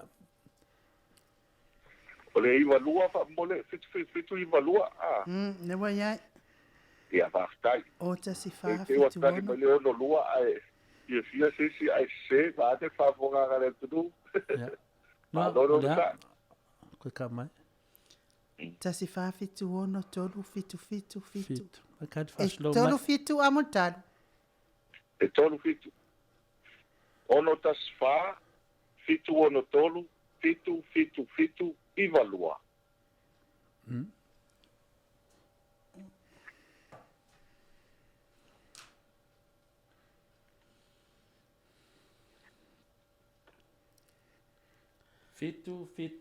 fitu I valua ia na ia a lo mai lo tangata le ona se lo le ia The number you have called is not connected. Please check the number before calling again. The number you have called is not connected. ia mutalo med pepa ia ia lawe se to ta tasi manu mela se to tu tasi la ro le vidi atu le fa mai se no mela le se to ta tasi mai ya ono tasi usa le ono tas fa fitu ono tolu fitu I valua ia le wa e fa le pelo POLOKALAME se uma fai le manga le fia live uma mo ia le da alu ta POLOKALAME se uma na vidi le ia lo man ma lo pa uma ta POLOKALAME ia fa la vilo mai lo ta POLOKALAME lo ia meu o tu lango ia ka credit ni te mi mutal fa stai o le terminei o le al tasi va nga le fanga solo terminei ta o le opt in and win promotion o le promotion le fanga solo terminei I Samoa ea o le la so amata mai fa ingo me ta wa la stol su matasi you like o le vana le fa ia fata wa la super seki data plan ta to per vo ia masani ia por all in one daily or weekly plan o le wingal tala e pe o van ko le nta o le vaso tu na e tasi ale van este apo e filfilia ai fa ia mo to ila data ia o la credit ia mas foi e te vili ai foi le o le tal foi le o le vili o le te vili ai ia ma le te vole a me o fe autostusia ia ma le tātou Play Go app. O le vaenga lea, a fo o le tele o teimi te whaongaina ai. Ia mawhai ona manu malo I whailonga I vai aso. Se furu la tātou tangata manu malo I vai aso taitasi. Ia manu malo ai le smartphone. Ia maua ai se furu tāla kwere. Ia a whai te manu malo. Ona o tangata le manu malo whaina nominate pe fili ma whailo mai. Ia se sports club o se kalapu po ilea po se kalapu le ATUNU'U, po se kalapu fusu, po se kalapu po fea lava le tō ngā kalapu whaio nei ai. Tu ula I tu tono o I tu tono tātou tua. O I nāna whai ele se. Ele se po ile o watu le lima se lau tāla. Le lima se lau tāla. Ia o le fo whai eo na maua te me manu malo e lau kala. O lisi whailonga maua tangata I to osfuru. Maua fo le lua se lau tāla. Shopping vouchers. Po le. O tātou vouchers. So I whātau. Ia pi o whale go I o veni o se. Ma to telo isi I a company. Whai on whaongaina tātou voucher na. Ia pila o vaenga na. Le se I vai astaitas. O le opt-in and win promotion na. O lo whaanga solo te nei. Ma le ngā whaalo alo tōra fua. Ma rora me sini na wa ia me fa popo ma tulanga e fa popo e foi le tio na ma senta ta noi le vai aso ia le ta se atu roi le ta fa mo ta Sky TV po la tulanga wa ia fa tai o tato Sky TV mo bona mo le tulanga fa le la vai le pa yo tato POLOKALAME ia sita male na so tai mai inai I Australia ia o le na whaalongolongo tātou POLOKALAME le vai aso le tūna I atu tōle fōma inga noa. Le ala na vini mai tātou a le kō wile, le lumeo wile, le sote mai ai I Samoa. Le ala na vini toi mai tala noa. Le ala uwha ngā solo, kō lan TV, e fōpō e taunu mai le whai unga o a fo I o Yuni. E taunu mai ai. Ia mau mai ai ta alonga. Ia e pere, te milo I ulai. Ia a le FIAFIA le na. Ia o le ta o mai o le tō telo tātou o lo whanga solo pia. O mana o mil tātou TV, o malo ko tau loko longo tātou POLOKALAME. O le ato tele nisi o tātou aina mai nā. Ia le tau o pila o nei. Ia le whanga solo pia o le. O le tā longo fo ia, le Stella Ward, o lo ia nele la kapiliki. Ia a me te fo ia fusuanga le patoa o matu nei. Ia le fo nei lisi fusuanga le whai nei. Ia pia o le tele i o vana tāu o lo FIAFIA tangata. O lisi ko yo tangata FIAFIA apo parang I news. E tangata yo lo newa pe o le ngano la to pisa nga I le tangata whaatau newspaper. E ko tiki ane misi fa tau le newspaper. Ona la pa me o news sa mai fafo. Ala la o maua ni Sky TV. Ia o mato ese ia me whaatau tangata o iso ta longa al tangata ia matu o iso CNN. Le malanga toi nei e tania ma. Io to AFIAFIA tangata ele fo le update wa tupu lo fa le lave so se va en lolla. E sa wo lunga ia matu io no afo io. O afo io. O misia fa television tele ia lolla I tono America. Io inale tele na mau mai so se me FIAFIA na o to te lo istangata le tato POLOKALAME le mal fa nga ino Sky TV. Ia pio tau le na mo la tau, ia lo fa nga solo pe te mi le lo. Ia le nga taitua, ia ai me se fo ia tato tu se vai. O le si vai na tau le fo le wa meta nga solo bai si. E ma fai no fa o popo le si pusa o TV. Ai tasi al satellite. Pe mana o fo le fa lo fa todo TV tono le. O la fo tono lo fa. Wai o le mele o tu lai mai ia o talaia na isi ai ia wa o le lo ta ma e se foi te mata ta ma e FIAFIA ta mai fa e ta longa a tau tinai e FIA ia ta Filipino ma ta India ia mai foi ta mitia na foi ta mitia kila to wa o le mele o tu lai mai o tau fa le mo po o ila mata mata ia pila o le mele le wa ia e ma fa ia to fa tau bispus ia no wale ta mai malana TV ia no fo ta mai malana TV ia pa pena fo ia e tina malana TV ia pia le ta'au ale ia. Ia a tonu TV e ola te metas. Ilo foi per tania le kupu ta mai tai. Ia le pele o ia to tato ATUNU'U to la forma inga no. Ia o sawa le alu se fuanga nei teimi. Sawa foi le alu o me fa te kolosi nei teimi. Te loa foi a o mo fai foi nei to ina mo matua ona la to malam. Ia le ala na tonu foi o tato pokalame lava ia le nga lava na tato pokalame nei. Ia mantua foi na tasi lava tato pokalame o longo inga tato la pokalame nei Australia na le titi sa ia pe tai lea matau te talitonu o se pokalame le lei mo tangata uma e ui lava mo telefoni ia alo i mo TV ia leo tau atu ta GPS Pastai o le GPS te minei o lewa o resa de te ATUNU'U o to te luis tangata ia pia o tavale rentals o le wanga ia o tavale rentals lewa o matana ngai mai ia ai me se foi nei tangata foi ia taito tas wa ele mapuale aso ma fi me vole mana o mia ia le se vai nga fa ia o no ta wale mo la to a mo to te le la to foi le wa tangia fa i mana o mia tangata ia tava le e fia i lo e po fere me o anga i el te lo la ta vale wa ia ili si vai nga le fa no to da forma nga no le o ma e tangata foi e faile le malia nga foi le e do tongi na o sina vai nga fa pe fitu waso e aveta vale ia ai mai foi le fitu waso ale tong na tolu waso o le ala fa ta real fa ta vale se fitu pato o what ia mai foi tolu waso ia wa malanga tangata le na ia po wa mo solo foi tangata le sa avese ia te vai nga ia o te rofo yo vai nga foi le sa ma pe wa o vea malape fo i te do tatu panta vale ia ona le ai ma o le vai na le la fa ta o la to fo tu GPS e ma fa ia nei lopo firme le ia ta vale ia foi la na lopo firme le tu ma to Samoa le tu le ti ia ai te tawana lo le lopo firme le anga i o disi foi vai na ta o le vai na le e te lo ai po firme a wala le a lo ia ta vale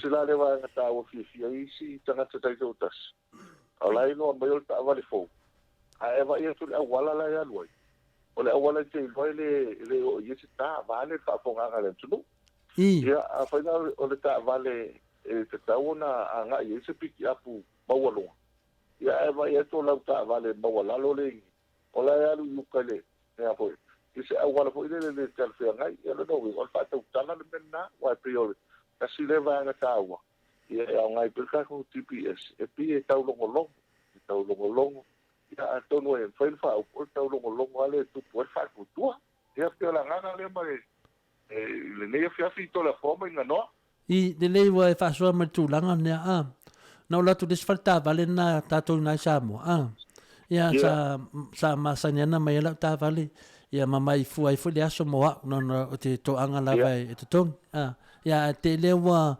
wa le mewa tupu te latu FC ni mai faltava le tau lau mai sua fawe o tangata o te masani e matou ne Australia o tangata o te masani i Australia ia na o fa o tava le ole ia na no fai atua ia o te masani ai au te le lope fa so ta ia ai ala no le fo si tinale ma te tana noa mo le fai mai tele e tia wa pa wan mena o tali i te masani ai ia ai au tangata foi ia o tangata lava le te tauno o ini mea yo fa mo ta vale ma mena le nai a nga ke le tato GPS pa tata noa e le ngata i le sanga le mbu le soifua ia mesi lava ia tu langa fa pena te wa fasi o ese tu tono ke le ka vale ia alai loan mele te jai ia atu langa le longo tu fo ia mato nei sini Australia ma to state nei fai fa le ta vale nei ai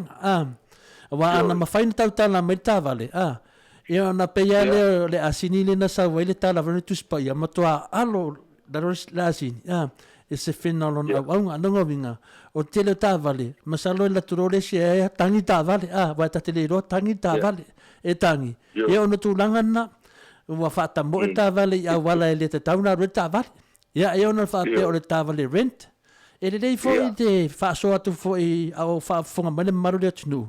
Ia se i ni e furto whahe o lo whaia nei a mio i tā wale le atunu. Sa le sa unanga to le fo. Io le tulanga le na o le iai. Ia ona le o te le voi o tanga te timi whaonga ia ai le o whaia mai whautauta. Mai ngā whaaloalo.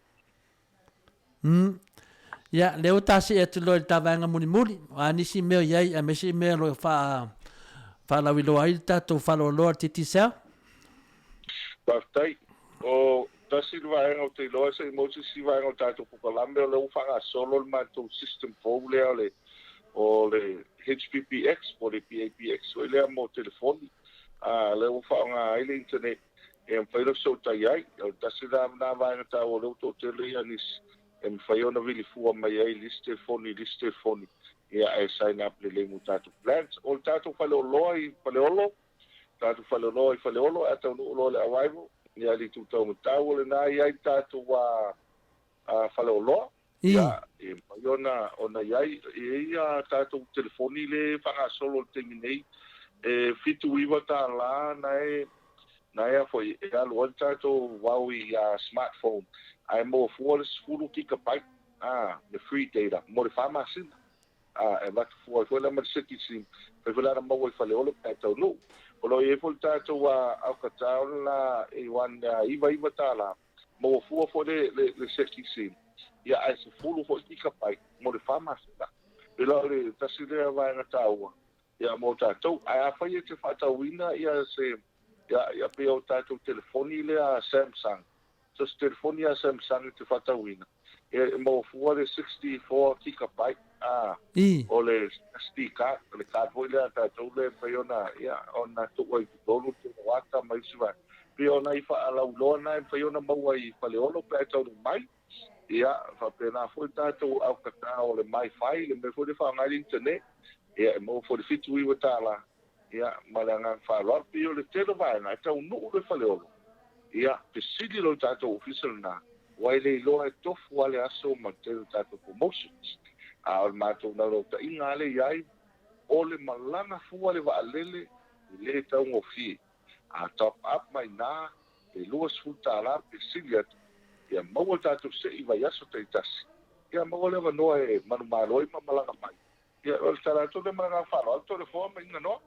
Le po le a foi le pe le mo me le tinale manu malo tato se e te fisa no mai ai ya on sai mai le dunga lenga le o fa fitu ono malo so fo manuia tolu o fa fitu ono tolu ma fitu tolu tas dua tolu ivalua o melepongi ivalua Olha em Ortina. Oi. Ngalo ngai fo. Tá na fatina.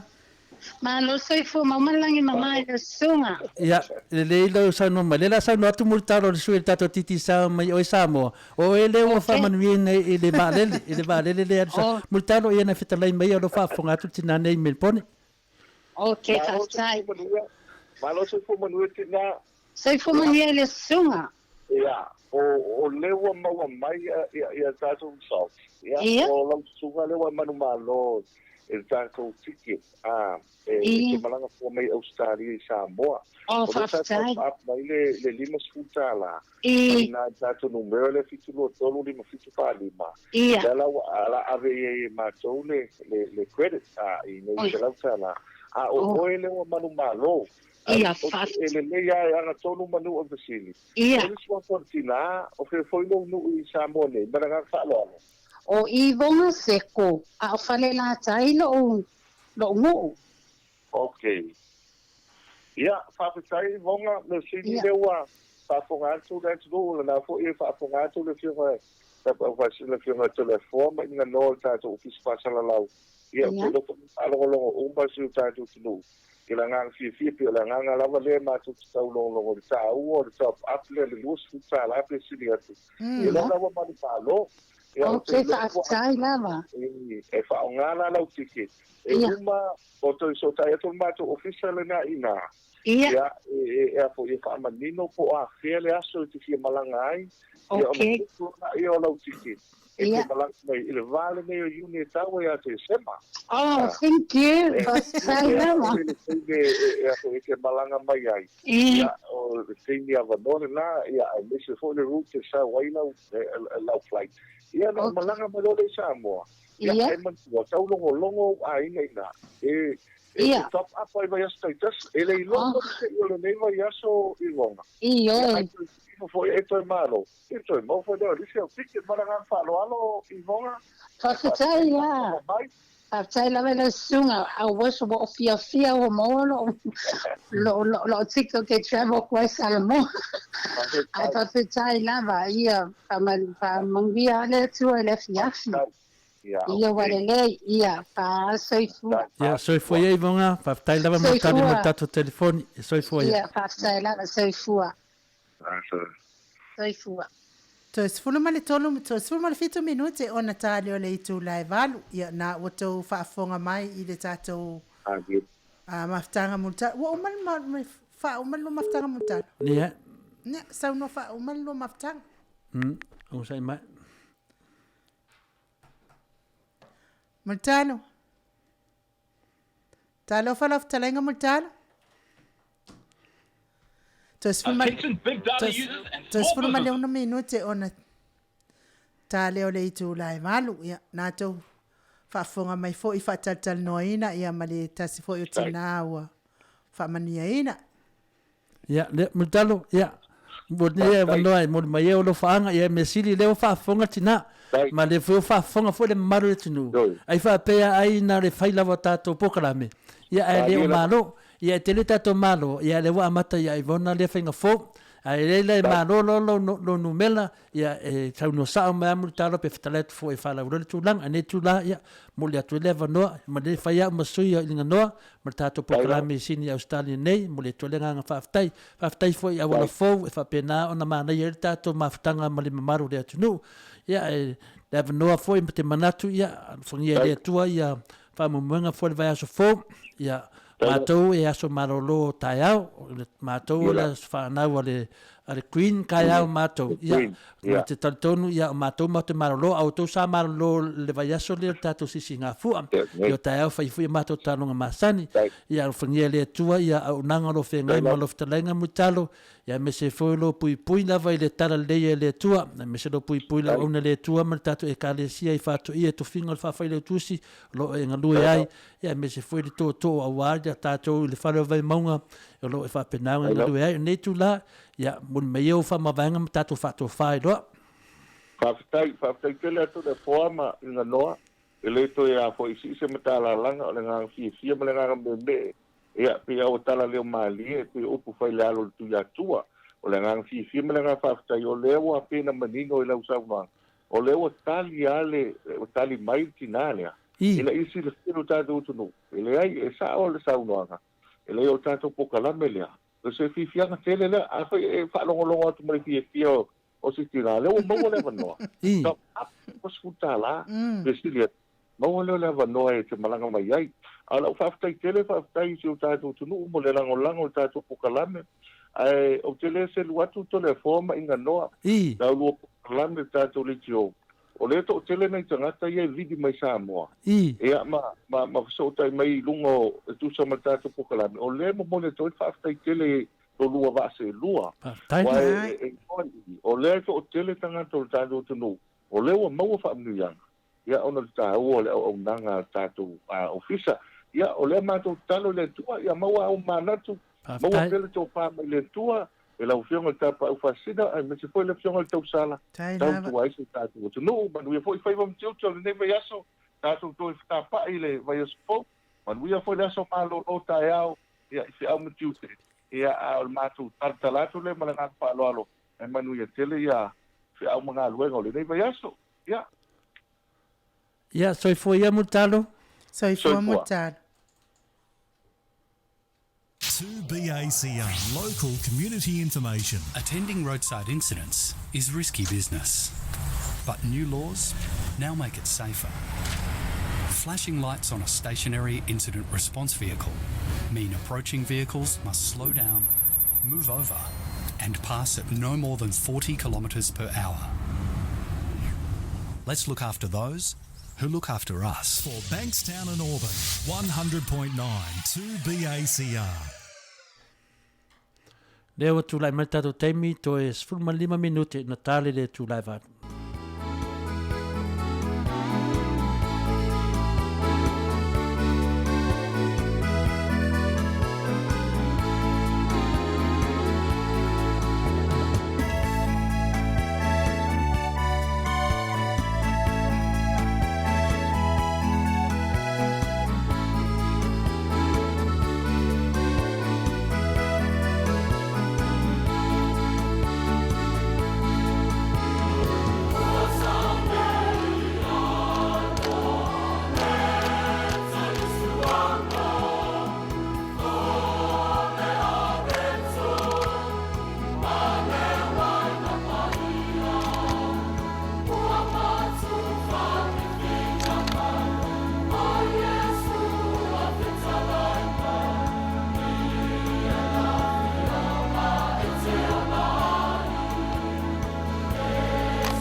To es fuluma le tasi minute ia ona tale o le itu la e valu ma lo lava le mafuta mai ia ma lo fo ile ono sa ia o tau fa le fa so ina rava tato taimi ia ina ia fitau i uma tato POLOKALAME pe ana masani ai mal tato taimi ia lele o to tele tato taimi o toe ia ai ma moli atu fo il fa ma lo mal fa ftai ia mai se lava fo i ia tinaia ivona le sa man malo mai la loi melpone fia lava le tina ma futa mai ma tatal no mai ina ua mawala na manu malo ne yaso ia fa tai fo i mo la to uma lava o yolo to anga pe to apa la to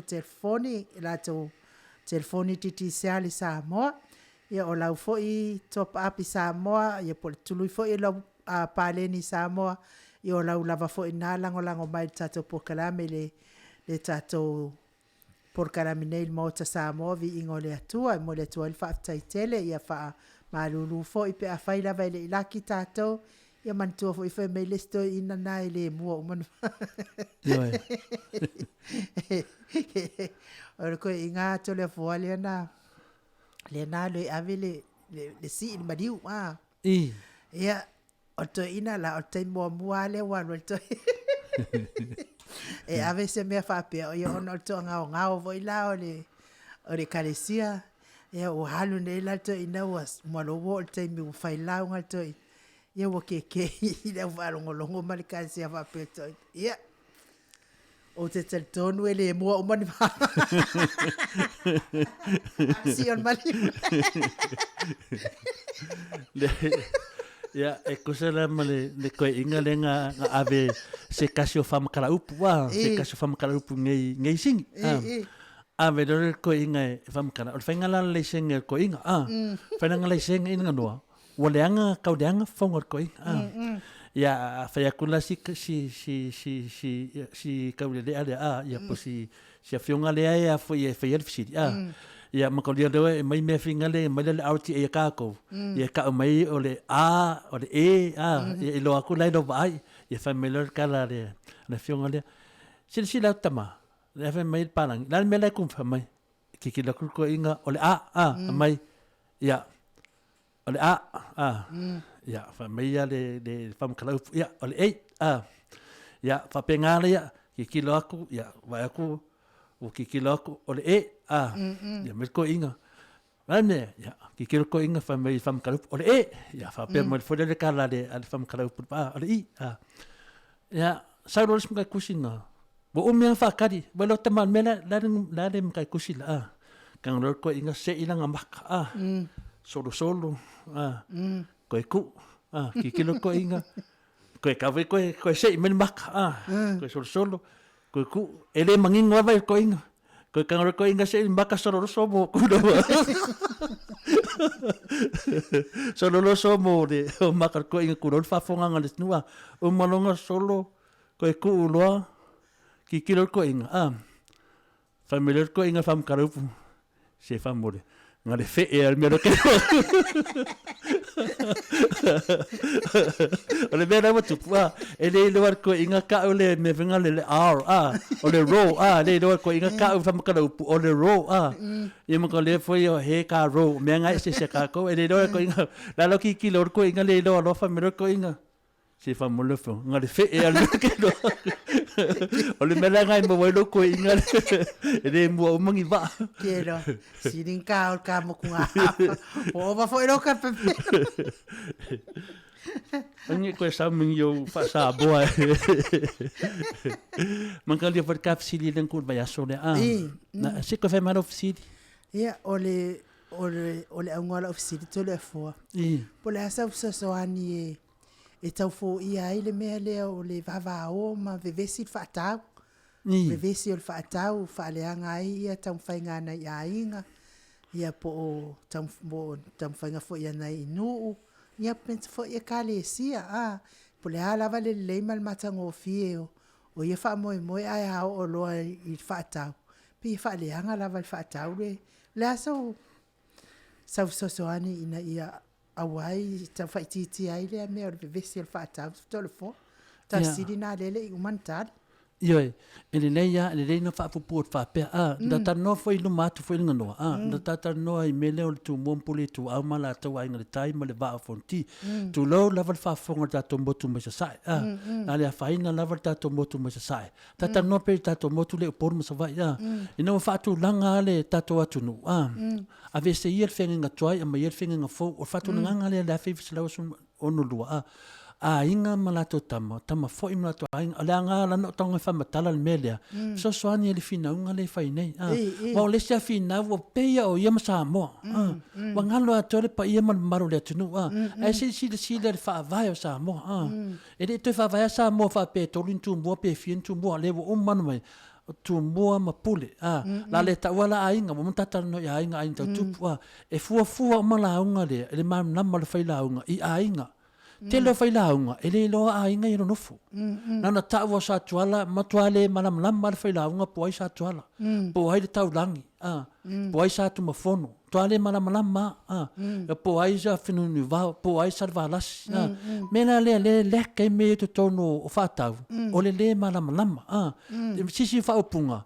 E sili ina o i tele tula fale, e toi hao onga, langa le malam i nafa o tupo le atunu, o le mena le wa tupu nei, linga noa, matalia foi na fatu nanga pena o fai atu, na wa tili ta ua le motu sla fai, matalia le wa mana o tautono i podu, le met soi e. Le, sau no peale? Ya, nere, ya.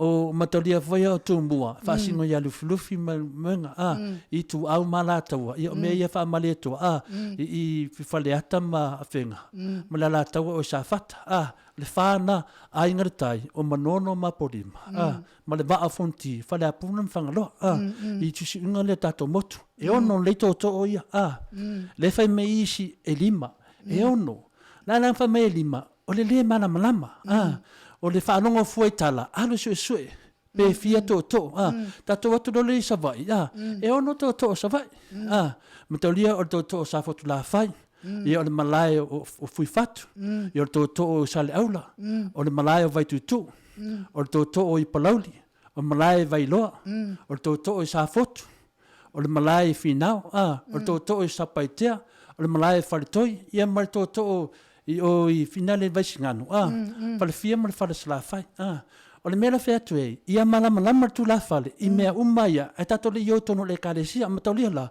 le wa mai le whaavai o Samoa, a inga matama, tu mumpole tu amala tu wanga, tato le tono le karesia, it's different, wa ese foi, to tono le karesia, o lo o iai sia opom sia sau, longo winga, wa apalai e don mea lea, a tato le karesia, o ai la i matai le tu tono, ia e tasien matai ave tato whaalo halo, o le fai fea o le tato fai fea. O ai lava le karesia e tūdunga, o le sui le karesia. La me vevesi ai. E whili uma matai o le atunu o lo te tonu i, ave wha mua i le lotu. Uma lo le wo uma eni maa lo e fai mai. La tolo na o tau tu muam pule. Tu o tu eleva noa. La foi i a tu muam pule le fautanga. Whapea, ia, na mātou no le wha mamalua. Ia, o la me vevesi ai. O le wha lave, wa mana o le se tangata e apalai nan tu muampule, i tu tonu leo lotu. Ma tau lea tau nā lofa leo lotu, o sia opo ma sia sa. O ele tamari o le asii, o ele tamari o le atu i lalo. Ia, o tamari i a tamamai uma, lato te lo lava, ave le wha alo le taitai. Ave le lato whaifi au, so o toi ma le sungo le au au, so o toi ma le au wha mau tofi. Ai wha muri la tau walai loa le o tupu le tunu. Ata mai lo nei i le vai fafo.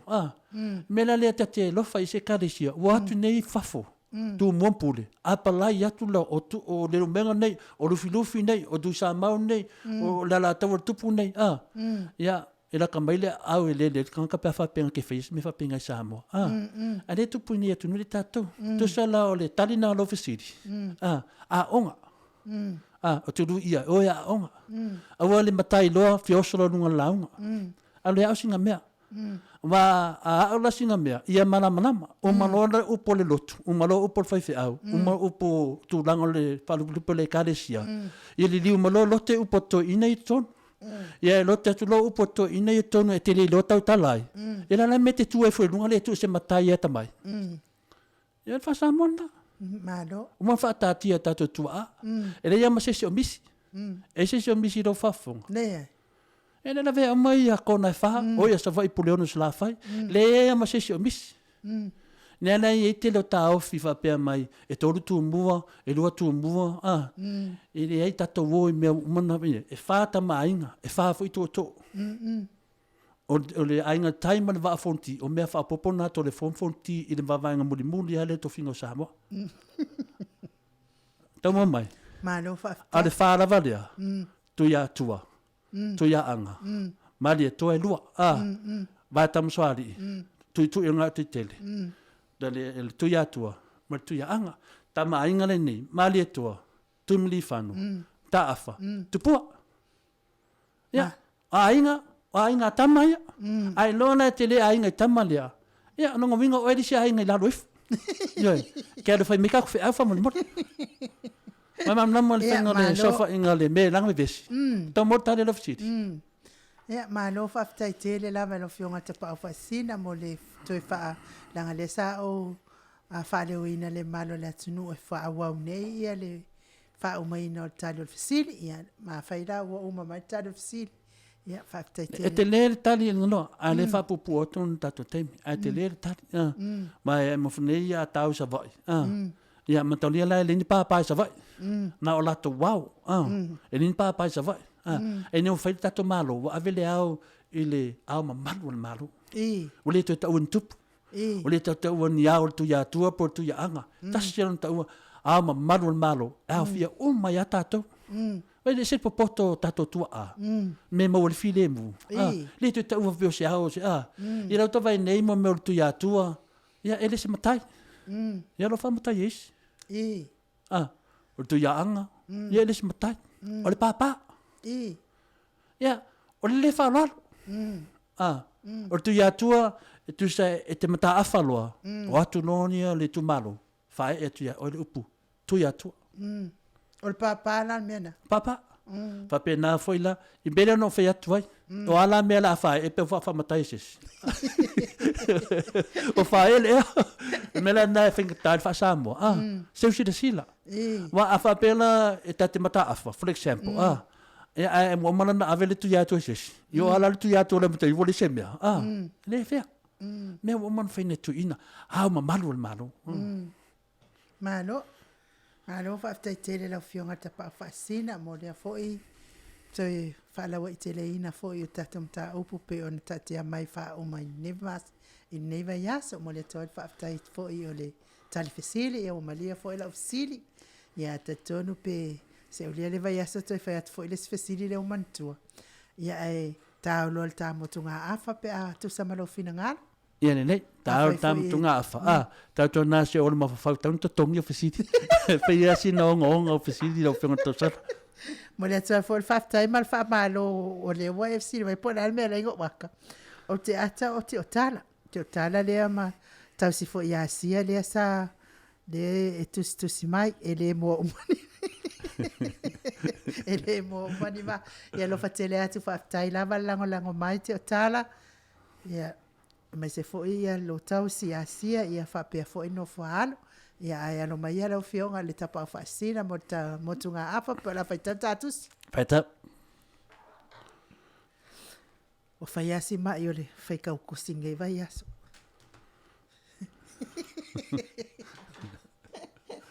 ma lo se lo fa so sa na mo mai ia ia tan fo ia la le fa ina fa fonga mai le malo le ATUNU'U i le motunga afa ia mantua fo ia o ma fa fonga la va tapa fa sina ia fa pe fo inga noa ia ai o lo ia lava fo ia te o to fa loto ia ma fa utanga e winga fo ia fionga pa ia le atua pe on tato tu fa ia i me ai falti ai me ai fa le nganga ne yaso o le fa fine o ti e le manu fe ai e fitu o na ulu mo na ni fo se fulu o le utala na o le mta upo se fulu male fitu. A sao fo ile tasi o ia angelu e to fitu sa iai ipu e fitu. Walata lata mai a te au, wa whaapea mai a te au. Sa wia o te whailo hatu i a te oele whaasalaina o le whawhine taritane e sili. O le eti e i le vai e tele. Wa whaitaanga mai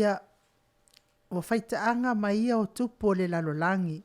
Wa o nā fo i o e nonofo i le lalolangi. I le waina o lana whaitaanga. Wa ia ave fo i au i le vao i le anganga. O na owi loa lea o le whawhine wa ti e i le manu fe ai mu. Wa i loa wa lilo i ngoa fai. E fitu o na ulu mo na nifo i se fulu. Wa ofu le whawhine i le ia paauli ma le mu. Ua teu fo i auro ma maa tā ua ma pēnina. Wa ilona lima le ipu auro ua tumu i mea e inosia ma le leanga o lana whaitaanga. Ua tūsia fo i ilona mua aulu le ingoa o le mea lilo papelonia le aitele o le tina o fafine taritane ma mea inosia i le lalolangi.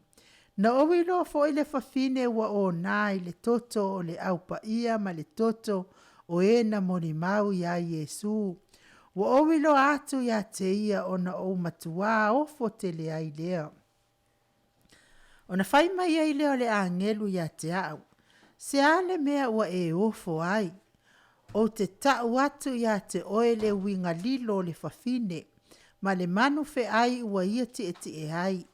E fitu o na ulu ma o na nifo e se fulu. O le manu fe ai na e iloa sa iai. Ua le iai foi. O le a alua e foi o ia i le toe le ngata. E alua tu foi o ia i le malaia. O e no nofo i le lalolangi. E le itu sia o la tau ingoa i le tusi o le ola. Talu o na whaava e ino le lalolangi. La tau te tau whaiofo pe a iloa le manu fe ai sa iai. Ua le iai foi. A iui i lea o loo iai lava. O le mea le nei ua iai le atamai le atamai e ona le poto. O ulu e fitu o maunga ia e fitu. Ua nofo ai le fafine. O tupu fo ia e to a fitu. E to a lima wa pa u. O loo iai le tasi. E le ia o mai nei fo i le tasi. Pe a o mai e tusa o na saa o na po e tu mauai. O le manu fe ai fo i sa iai. Wa le iai fo i. O lona to a varu lea. Naile to a fitu fo i o ia. E alu atu fo i o ia i le malaia. O ni fo i. E se fulu na e iloa. O tupu ia e to a se fulu. Ua le o ina maua o lātou mālo. Ai maua e i lātou le pule pei o tupu e tasi le itu waso. E faa tasi ma le manu fe ai. Ua lotonga tasi i lātou nei. Lātou te avatu foi o lātou mālosi ma lātou pule i le manu fe ai. Lātou te tau le taua ma le tamai mā moe. Ai manu mālo le tamai mā moe ia te i lātou. Awa o le ali ia o ali ima le tupu o tupu. O e wa ia te ia fo i wa wala awina i lātou ma filifilia ma wha maoni. O na whai mai ai lea o ia te au. O vai na e iloa o loo te e ai le fafine taritane o nuu ia ma motu o tangata ma ATUNU'U ma ngangana ese. O nifo i se fulu na e iloa i le manu fe ai. La tau te ino i le fai taritane, i le fafine taritane, ma faa sau noa ia te ia, ma tō ese o na ofu, la tau te ai fo i lo na tino, ma susunu ia te ia i le afi. A wawatu ina atu e le atua i o la tau loto, ia faia lo na fina ngalo. La tau te loto ngatasi fo i e awatu lo la tau ma lo mole manu fe ai. Se ia tau nua fionga le atua, o le fafine fo ina e iloa, o le a ai tele lea, e iei le pule i tupu o le lalolangi. Ia, o le kusir ngā wa uman whaita wina.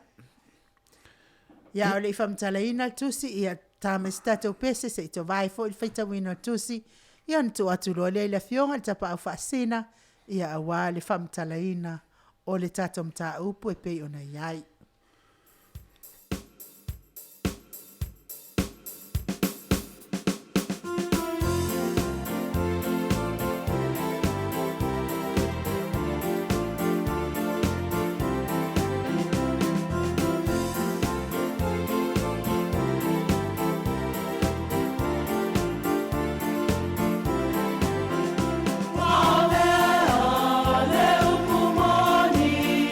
Mama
Se fuluma le 2 minute ua te ai nei le tu lai valu. Yo lo tau whaafonga mai pe i musika mātangofie. Ia wā fo i lau whaafonga mai. Ma lau whaasaunga nei tu la le FIAFI Samoa. Ia taimi nei la wafionga le tapau whaasina. Ia wā fo i se motunga afa mo le malu le tunu. Whaftai lava malo ava noa. Whai anō whape atu sofa tamā le alo maninganga pa ia. Amen. O te manatu i langa noa. I le tau whamatarina le tusilea. Ono tau mai lava le tusilea le winga o finalo se fulu o le se fulu o le fo se fulu o le whamatana mai le tusilea. O le rewa sau lava maa. A le mele o tau whai tulituli. O le tusilea. Sulfitu. E mana o mia le nganga pa ia. Ti le wofa atasi a mana nganga pa ia. Se tanu le whai tau mata tusilea o kronito. Se i wha tai aina tau watu ni mele o te mawhawhau le tusilea. Te le tinga inga tau whamatana le tusilea. Ona sa sao lava le tusilea. E le se silea. E kronito mua mua. Ia alona le fai mua o lona mata mua al fai potosful. Mua konito. A ua fua mai a te ia ona iai o tau ia keriso. A ua fua mai a te ia ona iai o tau ia keriso Yesu. O le ua ave ai mo tātou poto mai le atua o le ami o tonu foi ma le paia ma le whaolatanga. Te whaitau tasi mai ia. A ua fua mai a te ia o na iai o tau ia keriso Yesu. O le ua avea ai mo tātou. O le ua avea ai mo tātou poto mai le atua o le ami o tonu foi ma le paia ma le whaolatanga. O le ami tonu o le paia ma le whaolatanga ma le poto. Mena na le tamu le tusi lea. Pea ai maua Yesu. O le tusi la lea. Ia matua e poto lava. Ona e malam lama i leo le tusi lea. O le tato oisi iwi o le whaadinga. O le tala le leo whaitau ne le whawhine le noftani. Po le whawhine lea talitani. Tato wa ai le tusi paia. O le whasidi o ai le whawhine. Tango le whaitau ma le tatusi i le kenese. Fai tau male ta kenese.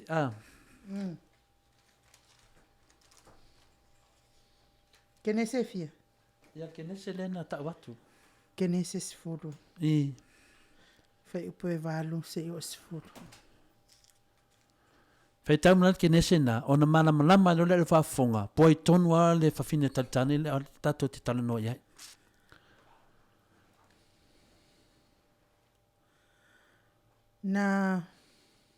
Na whana wa fo ia kuso o ni marota, kenese sifuru fai upe vad. Na whana wa fo e kuso o ni marota, o ia fo i na amata o na whai maari i maalosi le lalolangi. O le maalosi fo i o ia i tuli manu i lumo i ova. O le mea lea wa wha pe ai le upu e pei o ni marota, le maalosi i tuni manu i lumo i ova. O le pongai fo i le olo na malo o pa pelu, ma areka, ma akata, ma kālene i le nuu o senara. Keep going. I le nuu o senara. Fa i pesu matasi. O le nuu lava lea na alua tuai a sura, ma ia whaia ni neva, ma le a ayo reopo, makala, ma resena, i le vā i ni neva makala, o le aite le lea. Na whānaua foi e Misa Raimo o tangata luti, ma tangata. No sai nenga no. O le ana o whaita whaitau tusina, le wato e foi ala tuspa i ala mtanga. Mai le fofuanga, mai le atua le mtanga, mai a tamu ma eva. Le wato e patient mai lava whai unga lea. Tusana, lana o whai atu whaitau me te whieloina. Le ta o ti iai, le whinge talitane le whaatusa ia. Le vai teimi o papernia. Vai teimi o le maa losi o le. Ina ua uma ia a tauma eva. Ia mena na whanau lea o hamo ia feta. Ma sem. o nga fala i le te whamtala mai. Le sa wai le tangata le noa ni marota. Ni marota la, o le tangata lea, tua maa losi ala o langi na, vai te atura le olo papelo. O le tangata la lea, sa whai poipo i le tamaitai. E noa ia Semrano. O Semrano la, o tamaitai la lea. O ia la lea, le na ngofo ma claim whapea o ia o le tina o le atua. Mai tai tonu a lea. Ma fua la ono ia se tamaitai la le lei tele, na vai te mortala le tonu kenesi. Te maa whapupu. Ina ua whaipoipo la le tamaitai lea, au le lei a lea. Ia whaipoipo le tupu lea, tangata la leo ni marota. Lana no whai atu, langa le misunderstand tangata. Ua maliu la ni marota. Au manao le maitai le whawau le paua le sa ilon to lua. Ia ona tōne mai tai lea, klei meila na tama, lan tama no ia tāmbu o epoa ia, o tem la, tamtiti la lea, klei whapea, teimi nā lo sauwalo anga, pina lea na perfecta, e ili tama e whanau mai, la whanau mai tama e longa ua le malo, Klei mai lo le tama lea, klei mai tai lea, Nela sau e whaupunga lea, o le whawhini tonu ana lea au tua tusi lea, o whaatau whase, e mela na mawale ovo te mai tai lea, na na whaanongo tonu lea so lufu wha, la so lufu lima nena whanau Iesu, matalia nga noa lea so lufu lima, o le aso na le embra, embaya aloma, whamana tunga kemi le embra, kemi whapaupau, al fingena lea, ngofonom whapau kongo le aso lea, nela e o mai le kako le tila mo luafe, le luafe mo divisu, nela mai roka ka mai, fika e fu, ol mo kwa pepera o finge lea, le fuka whanga u Yesu luafe mo kupkau sang, nela mo wai, o le fingena lea, o le ami o le finge lea, o whaakusange kuspaia, o le talitane, e le skarikange e finga, mo ka leo le ami mo mo finge talitane, a ko sisi kūre ngangaraka mai, o le pamuku, le ami o finge le I kinkolosi, e vava aipo ai ke le rang se lengi mo mai ai, a ke le ar se lengi o le fikankange le e maua mai lea, e le o se fikankange la se so kangalaka laka, a mo meo kupe, ka mo mai, o le kupe la lea, o le fafinga la lea, ua marosi, I mea kau kupe, le ka o le finge karikange, o le whawhinge la lea, lenga whaase ea, mai le sawa ia, o le menga ke whaia koea, o le loko I le kuspa ia. Le ke rewa ai laka le kusi, whai whiro kom whai e wha winga le ma ia, winga o le maro Samoa, lo wha winga ngor kuspa ia, mkwa whinga kāla, langa e aru ke minge o whai kau ea, o mea ia, ai le se winga, a kuri le point, ia, ia lo ai. Wa ko kelo kanga ai fa pela ko ia o Maria le fa ka wi le mele finge Maria le o look pope ka kalo ya Maria not Mary o ki nganga o Yesu o finge le o semrano o le ko luanga o ni marota le ka o ngafanga ngafa menga se mu ya feta mo fanga o le ano o le mele fa ko la ko kongo i vai ke mi papelingia pai ke mi nga la ko I fau le olo finga le ka olo papelo ke ele ku fionu ngode ku o winga fa sa sidi le ana ko e mai nge I le ko e mai dava o le ana va mai ane mele o le o kali kange la finga le e le kali kange finga le o e moe le o kali kange me ka kupe ava ai ko finga le ke le se dengi mo mai I ya kipi le ai halu le nga sawa le fa penga le langa ngofo no claim langa kama o le misaya o le mesia ai mo moni ifo ia fa fanga on mesia la so fu lima la so ngang fa ngako le embade alo e mo fo le ka do fa mas fango Yesu la lang fa mas fango Yesu lang o masangi lo ki siang man ko do fe no a or ke me o kan ka celebrate la so fu lima te sema il embade wale le ku fa pau ia ai o ngai ka ke siang lo hanga celebrate ia Yesu ne ana wo mangi wo ko le le mea wo ko fo inomo le wo ko aro ia le dokumbenga o le finga sui wa lo le fa penga fa manga e wi ala se le asolia wa Yesu le fa ngau asolia le la ka oxisiaso ko le ka o son fa ngau Yesu a fa manga kwa o le mesa ia ngai ka ke siang I de a wa ngai lo wa lo na ko le celebrate fa ngau Yesu fa sio ki do la ko Nela mo le ovale ka mai ka ile o le mena le fin kan kangela le uma pam kala mai o menga kup o le kupe Ka aolo lai I mele kongo kako malo Samoa. Ka le whainga noa ngā maile loku Samoa. E whākupu. Sai ai. O kuia kua, kuia anga mare koa. O kupuanga sai ai. Mea sai ai kako malo. Ngā mailea kari e risi kupu. Oai, mare toa. Kari e sunga le tapau whaasinga ia mare toa. Ngā sau leo ole. Maileo kari e kupu. Ere kari e sesi, ere kari e malo. O manenga kari e risi kupu. A sau whani me tisi, kari e risi kupu le atau. I mga kula whale ia ko rua. A whinga leo kalong, o yo talo mo risi kula whale le. I nengu uleo. O whamanono ma porima. Me lai whailau, talo ma pau. Me lai whailau whamatalanga ni nganoa. Koe sau fwoi risi e kari si e kakoriko. Kari fwoi tuala masala. Ois fwoi kupu. Ngā whakau kupu.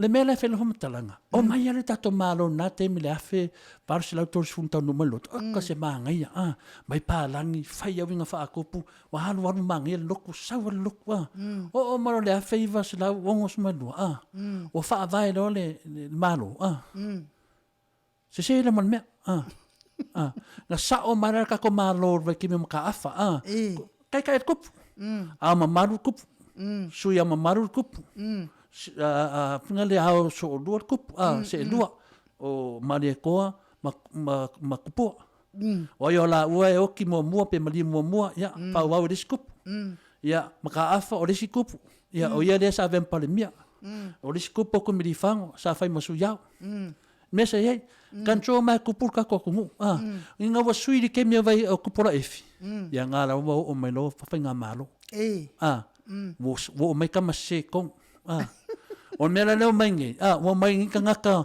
I leo mai lako I ngofa akupu mai lot ya lea o sere mea o mera wa kupu ringa noa ke mingei na o mera wa kupu ke mingei o ngofo ngai kupu nga kariere loko o ka whirisa ngoa ni maro o I le maro lea o le maro le finge lea o I le finge lea le finge lea o whea ka finge kwai finge karikange o le melengi ka ko maro o mo ka karikange o le maro o vai ko malo e kiki kupe mo Amerika o ya sainga a vai ko malo e vai foi nango le finka kangi e de karikange finga o de mo malísima karikange finga o kilo o le mea ke le se ding o le lofa finga de mongi ya take a point mo finga ya me la ko mongi ko kongo ka ko palmenge e kumu ka karikange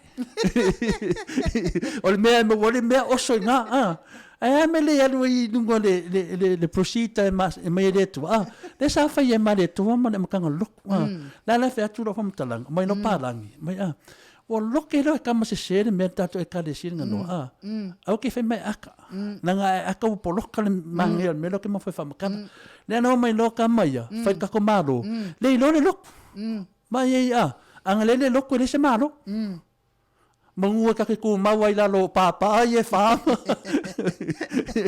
ira la mo me ko ngane fa me kala lisko inga a wala mo wala ula fuki le ala mo wala le malo mo le lo ka ko malo ku pore ku wa ave ku pore ku fam singonga wa ave fa fam singonga iyo wa le ai ma se mafo fa nga le power finge le power la le I kaka ko se faringa o le finge kalikange a faina o era ke kongo le malo e ke kalikange ya ku nge ya la kange nga a fen me sa la nga mo fa mer ku spaia lo ka mer ku spaia me e ka ko fo me ke do pa la le lo winga la e yangi la ko luskala o yai ya ko kongo no fa sa la ke le lo fai ka anga le conversa ke le lo fin ka kange le conversa o ke lo fai fe au wala ko fa anga le fin ka kange e su e me fai le lok ai lo fin ngalo ngale ku o fin ngalo le ko no o Yesu ana non fai ka o kusina fa ka fai ka ma kusina o Yesu o le poto o le tamai o mea o male kong I kusida la Yesu o ngeng fam kala ile sa nga pa ia la sa nga pa ia le sa nga le karesia le mena fe na fam kala nga no I le media ka ke ingo ia ko kiki ka pala vale ia le fai maka ka ko mela I lo akun mo ka le fai ia ala si da fia le e o nga le se perfect fa maungi e ka o ku ka ngaka le fai ia mio ia vai ka ko kai o le mea mo wal se lengi o so ia ale sa kus pa ia O le finga karikange. No winga akile kilo kulor ka ko malo e kere ka ko kupe mo ya senga. Ya keeping New Zealand mo Australia. Ai o ya senga. Ko e baku foi o le kangaka ke de se rengi. O le winga nga le upu karikange le sa kuspayenga no. Le fa kusa mai vai ke mo papelingia. Nga fa penga le campaign o mo meu porkiki ngai nga vai ke. Le la ko mense mai o polokiki nga e uma. O le fefe kangaka.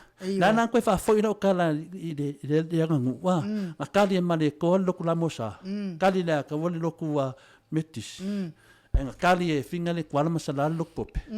Sa le lei me O mo la fe la ongo sumalua.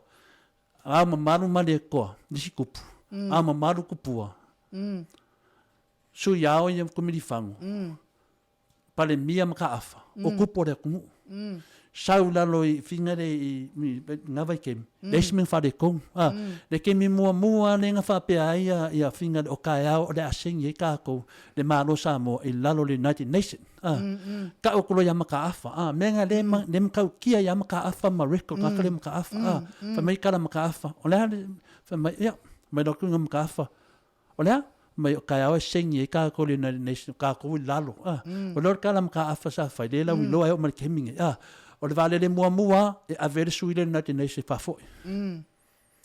Ia, nga saoa. O le vale le mua nga ave hai. No inga no whamkalanga, ko inga stai na nga, wale koe maua. Inga no wale koe maua. Nea nanga o whakunge. Ka ungu umaya, le roku, kari e kupo Samoa, maa ngai ia. Nga mai lo me i o whai ngā maro. HRPP, mai si whai ngā maro le. O la me lo kupu. Ia. O le finkarkange. O le mea e maua mai mea, o ka kowhio e pāroka, ia e maua ke lero loko pe mare sui lea, ia kipi sui lea. Kusa lewa e ko singa il ke lero kupe mai, ia kipi lea sui. O le finkarkange ngai no. O le aunga ngar kusi lea. O le whawhinge o lo kūrunga o maunga e fik. O aia maunga. O kangaka. O akungu. O le whinge inunga le vai. O aia vai. Mawhawhanga o kangaka. O le whawhinge lea, o le ilunga o kangaka. Longa winga, o le kope. Kope a ko le ilunga o kangaka. Ko mare kako malo. Ia vai i whaupunga sa ilunga. E o lai, ia, good luck. Good luck. E ni whapeka keika inga noa. Pawa mea la o kala, good luck. Wai o mai laso ngaka anga. E le kaus oia me o i kangaka. Ia. Lea ka ke ola ka ika ia. Na fui ola oe ia. Na fui ola kangaka ngai. La ike ngai kangaka i kau whare kong. O le principal nge mea uma. Ia loa me ke aloe pe oki. Me la ngā rengu whiak ngai. Wō mari ke imi ngai. A ngā loke maria koa. Ma kupua ne maro. Ai longa isi whare kongu. Wō loke roe ka masese. O mai e mara vanga whinga. Ero la vea ia ainga. Ku muampule. Ero la vea whaavaa lea. Se na man mea. Ia whara verewe fo i o la vetala o whaikamo ku ngā afu. Ero kupua le ango ngasaingia le la tiro alo afe ma le valu le whaamauni. Ia o pātu mori whinkarkang. Ia. O le arisi mea o kanga ka uma le afia o pātu munga le whinkarkang. Whalonga ko ke len me maua iman mangu e maua ia. Ai ngalo a koa le. Le koko masa. Ele a maianga venga le se pase se le sil ngano. Ele maianga venga a lo ka mai pase se ya umo le ko. Le ai pase se oi menga mo fo ai no lo pus pia pa se me. Okay ngu fu pus a des. Mar ku por pisa. Longo vinga ngana. Ele a maianga venga ko de fo ro ba. E ka vai fu ko de fo de yeng. Ne ya fa ya bo sa lo ka ma. Ele ba no nga sa ke sa ai le ai. Au le fa maungi fo ya ui me ma ko ai nga. Ya ke fa inga fo. Me la le or karinga lo visiri. O e la valo fa ia me fa penga. O singa me vakia le o singa tu vakia le. O oil finga karkang. Bangal finga kange fe menga kongi kope. No winga la finga kange. I me ka kope. O le menga le kusi mar kusile. La wo lo wa uki on kaimil nga no. Sa. Ia sa. Kusa sivang kaimil. O mele fe koe. Fe ngo fa kusa ia. I mele we ka komalo. E na o fa kusa le kamalo finga ngo msionga kari o e fa koloa. Anga lele fa koloa ma ngai an ma wolunga e for koloa fa mele ko inga no kari. san maya fanga ka ko inga ka pa fanga anga pa fanga famile ko inga ya alu mai do pe la welcome kiki ola le ko lo do pe famile tama ola le ola vero fanga famile kala to ina san okay pole ele de fuavo pe Oni mera le wa kupuge ya ingo fai mai ya kala finga le at kengele o simirano wo ko ya ni marota kam fai no like le me pepe le ka on misai ma ko dia la wo ki ni marota afka ko fing vai lenga mo menge o finga kan fka ko finge a bo ki non ko lu a bo ko nga e ka ko ai mo fo no mai nga pepe dia claim me on misai wala powerful kere finge nga kem ole me le feilo fa makalang fa fea o nga ola mai se misai e se ka nga ko woki ole me nga le kupunge ka ko e fe ola fuanga kupu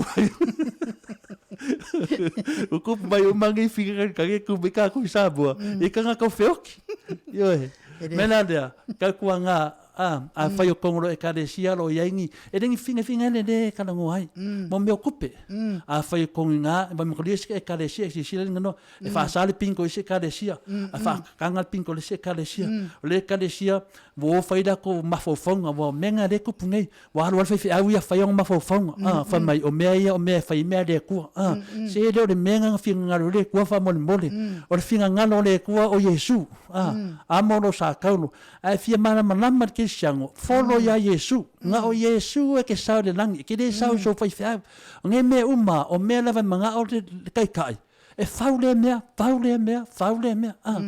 I don't think so e fau ai fau lunga lava ra sao ai wa ke fau nga wa le fai me isi paulen me le pule de ku lo loko o pule o fekalia e se nga me fa fenga pule e o ya iku piko nga la kwale ku convince fai uma me le fe ko de ku nga o ya paulo e le loko paulo la ko de ku fa mai me ka Yesu saulo la e me we sa ngua mai sa wa mai o la nga me fa me le pule le ku lo e pule le ku o le mena ngi o ko mai e fa ka se ia me so ia wala va ia nga finga ka kangi wala va nga o Mãe cá com famo com aquele ó. Kau pelo fofo. Ya aku dangan nga no. Itu fam talang fam kala ke fi fam kala fo ya ai fo si o longo nga lei ali nga ya kum ya ka fa wa fa nga ole nga ya ka ya ole fam kala se me ka kongwai ya o ka kongwa to le foto tas nga se longa lava ya ki o Yesu kwa elo winga o menge ai de mo Yesu e ke de mam namar ku se faringa e ke fi o su e faringa nanga la kam faya o e mayo fala ngonga farkanga o le mele ave nga mo le mele ya Yesu ile ai fa mon mode ile manga o Yesu in kaulanga fa penga ile manga o Yesu nga me awala le pe ya mele ku punye ya fa fuaka ko fam singa voi lo kwa le mena le a fai ke fia saul malo langi ya ave ese finge of kange ngai kau ka ko paku fintan ai ka ko vo fa tangata e makaria vai de winga pa e ofu finge dia ofu lang bumbu ofu of pa out ofu lang sala o menga le ofu ke lo ka ko kan fai of pa e de ama se of pa me ko kusi dia nga of pa aulia me o ofu nga kanga ka kong ya sakang me na no ke vangi o le tu pe lava linga no ongu mela o le ongo so ye ko o isi ko e kuwa ye ko isi o isi e karesia ele o mino le karesia o Yesu Kristo ele o se ongo e karesia fa mole o le ongo e fa singo e fingali kange ia le ka me ko kuspa ia le mang fe ai mo benga e dingi mang fe ai on kanga ka ni mang kanga ka le ka kong ya Yesu fa ke le ka kong ya Yesu o ngu mela o le ongo vai na ke firo ai ko ngole lok ai ke le ka kong ia e ke ka kong pe o mai laso mai lo wala yanga mano ia mesta pe senato vai fo ia na fa o mai le ol tamo tunga afa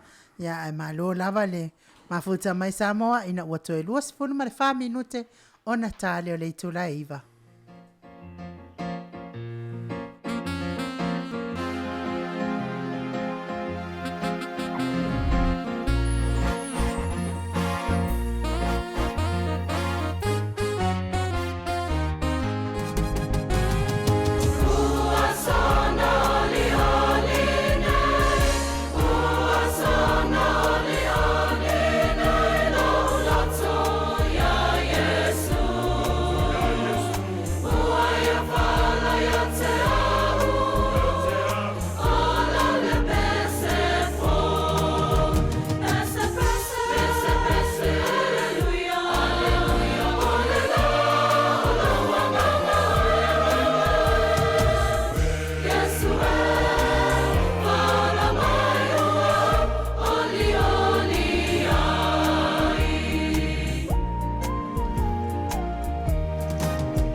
Toe luas fulu ma le tasi minute o Natalio le itu la iwa. Tau whaafonga mai, si fonga mātango fia le e whakasa mai le pea. Pe ono tau whaafonga mai ai. Ia, mori atu fo i le whaftai a whamaro a mo lau tapenanga o motunga afa o nei fo ia. E ese mamao ale mea na umafa. Ai mana ia fo ia lau whauminga ina o le motunga afa i le whawhine taritane apo le whine e o wa a le pe o nau whaitawina tātou tusi i neias. E tatonu fo i telefo pe fo iau whatustusanga. I tatonu fo i le na al malo fo Samoa le tula i mai nei mea. So se malo i pe o le tupe lava e whina wai mea ma whapena. Ia ai tu ia le tele o malo. Ia ai pe o mana ia fo iau whatustusanga tātou malo. Le angol malo tātou, ol malo e whaavai le atua. Ngā konga li ngā naua e maua mai le mea loki ngau e whamakala. Kau ngu mai loa kali e mali e koa. Mali e toa. Kau ngu loa kali e mali e toa e luongo pāpā. O le vai tamaswali e mali tui tui e ngā kikeli.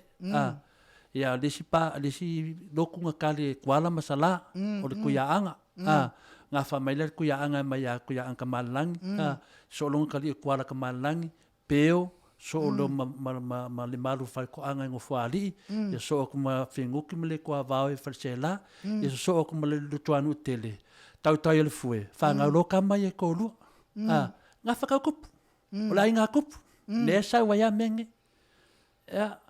E le fa pele ring ya nga kup le fe ka ko malo. Ol malo e le sa nga kup. A o ka ngaka nga kup. Fa nga le pu malo.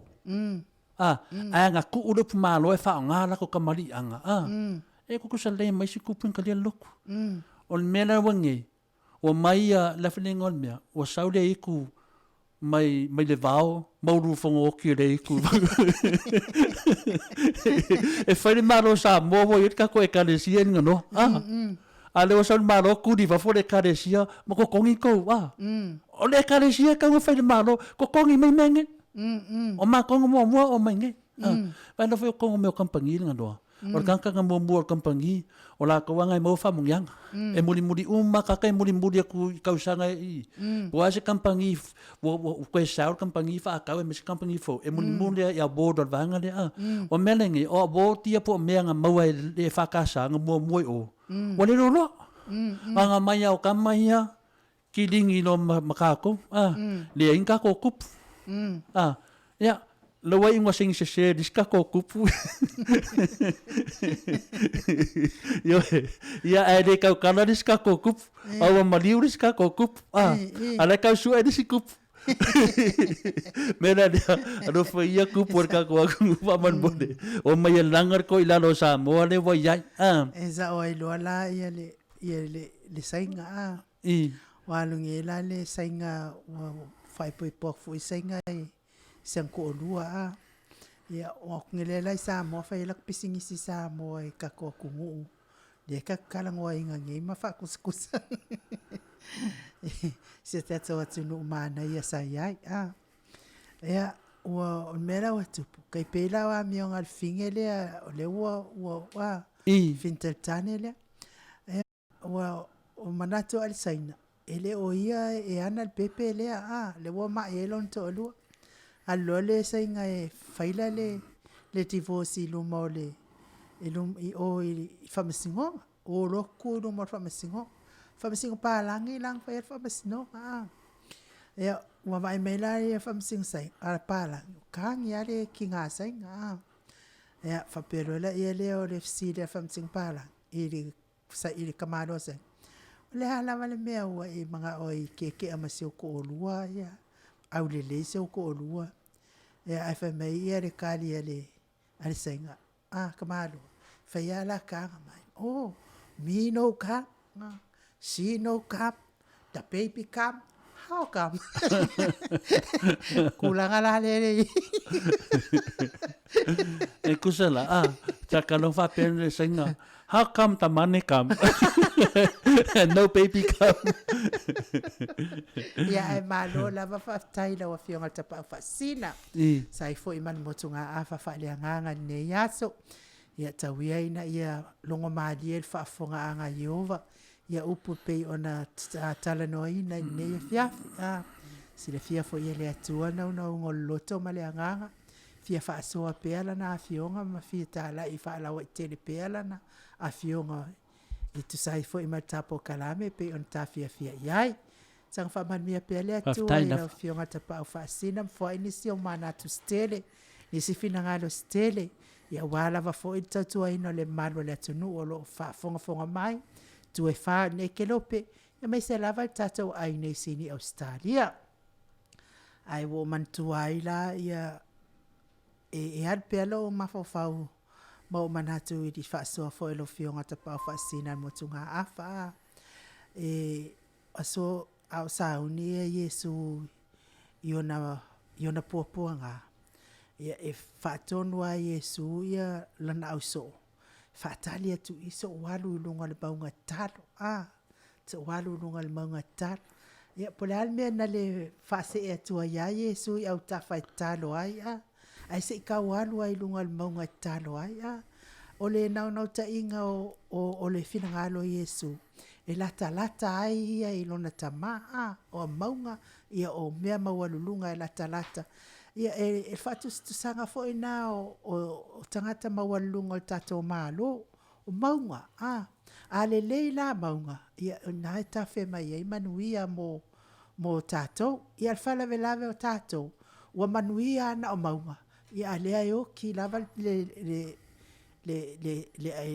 lautele lima vai o se tatou ATUNU'U ia tauia ina ia anga leile atua tele awala le atua whaailoa mai eilo na fina ngalo se tatou malo ia awane mai mau tatou malo na whano ia peila o le i ungol nei tusi tate iai e sai ia satani ia po ti apolo po o manfe ai ia ma ave tu de toile ngata i tau sanga yafe ia tau sia la o nei sai le ngata sai fai no fatu suan malo tatou o malo tatou nei le tala na fai ai le mele le tala na fai ngano na batu to telo tanga tatou ATUNU'U ato tela tanga tal malo na ave ton motalia fai na le afina le atanielu le na tanielu le na le ayaliona bakulo ko kongo le nionga ia fa le finga le miracle o feel kupe va kwanga lionga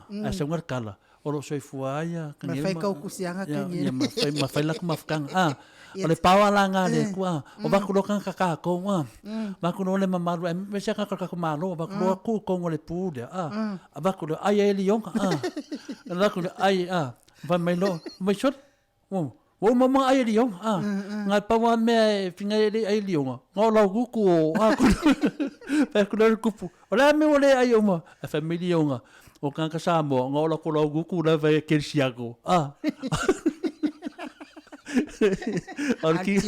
Alki ngaman mafafau e fare kongo ninga no kole wai koe balo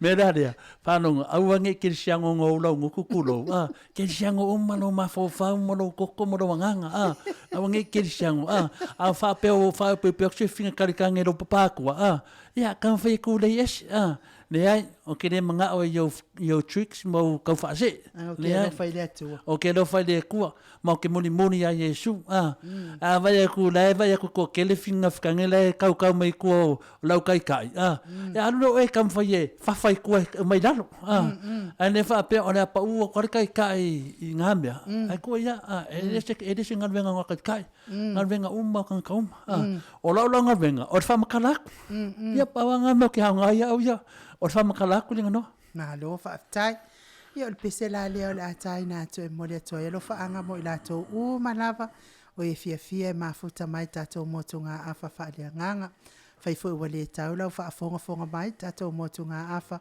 ia ona pau lava o le mea ua oo iai foʻi le pau lava o le mea ua oo iai foʻi le tomai foʻi ia ma le sailiili foʻi e le fioga tapaau faasina ai mole atoa ai foʻi o lo faaga mo i latou malava o e o loo maimoa ma mao mai tu e fio nei ke lope lo fatele atu POLOKALAME mo ta Samoa Viiga le atua fio ngai le li pule atu le foa ia ma Le atali fo ia mai kuma lo tangata pe on tautuaina le tau mafuta mai. Lo fatele atu mo o tau, whaatai lava le mafuta mai, whaatai tusi mai. Talainga fo ia te o tala seme ma le tausi ia sia ma le no whaalo ia le atua.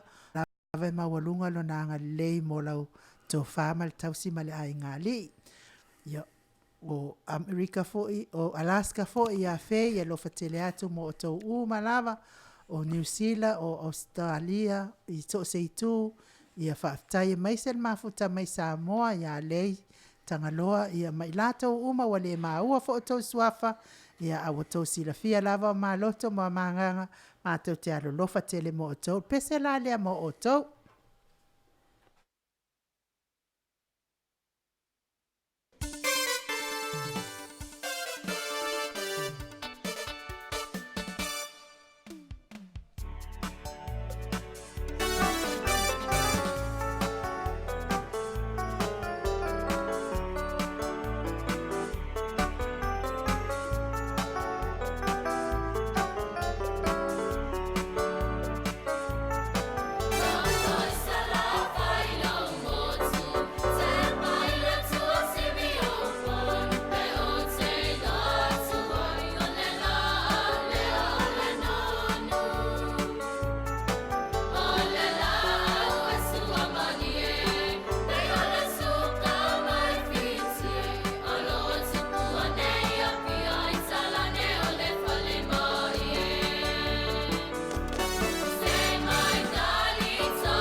Toi ono minute o Natalio le tu laiva nato whaafunga mai ia mato sila mai fo i lungo tatou ala ata I si ufonga matangofie ia me foi ai tema matangofie ale e kalesia e whakasa mai tanga na to si sila mai foi ngai oinga tamaitai ia ma le utalavo ia le whakasa to le fo ia o telefo ina taule o maua fo itato siva ia nei vai taimi wa ese fo fainga o kanga o nge fo tal fo wa ya na to sila mai tamaitai Samoa moni ia matama Samoa moni mana ia la to sivang saanga ia famanatu ai pea na ia tato siva sa tato o mai ai la so to na ito le fo tau sanga tele vai yo siva ia de vetnei ia vai foi tana ia kanga fino kanga kamikia ni songa ngoi ia ngau ia al menenge siva kako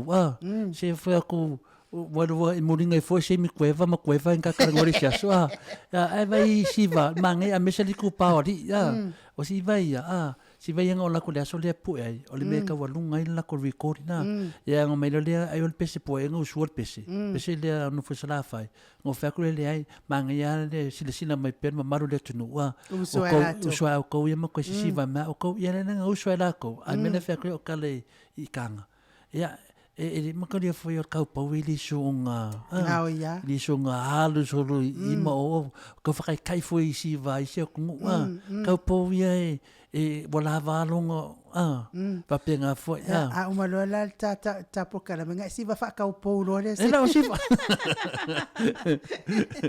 ia e Samoa ele o ATUNU'U fa PELE lo to maleanga tato POLOKALAME na mo nei vai yaso e tawina ia ngalele atua ma ia whamanuia atu fo I whaiva matiu te masani ai nei fo I vai aso whamamao I malama popua ngā ia leo ina pia o tau le ngalele o le atua whamanuia te lele atua ma ngalele e o lo ngase pele maua pe ngase o tino ia ile alofa o le atua maona awa ngalele ia te o tau whianga ia pia ngase o tino tapua I ngā tā mama tina I lawa ma Maota ia ngalele atua mo o tau uma tā mama tina mātua maua fo I se vai aso FIAFIA nei vai aso ia o le tato POLOKALAME na ia mate alofa tele atu mo o tau uma ia alpese lea tātou te siva whaatasi ai ia lea la o le asa ato le afoa ia ai faso I fua ia Samoa lo ATUNU'U pele I le loto ma le anganga ma ia to le afoa ma ilinga noa so I fua ia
Maria,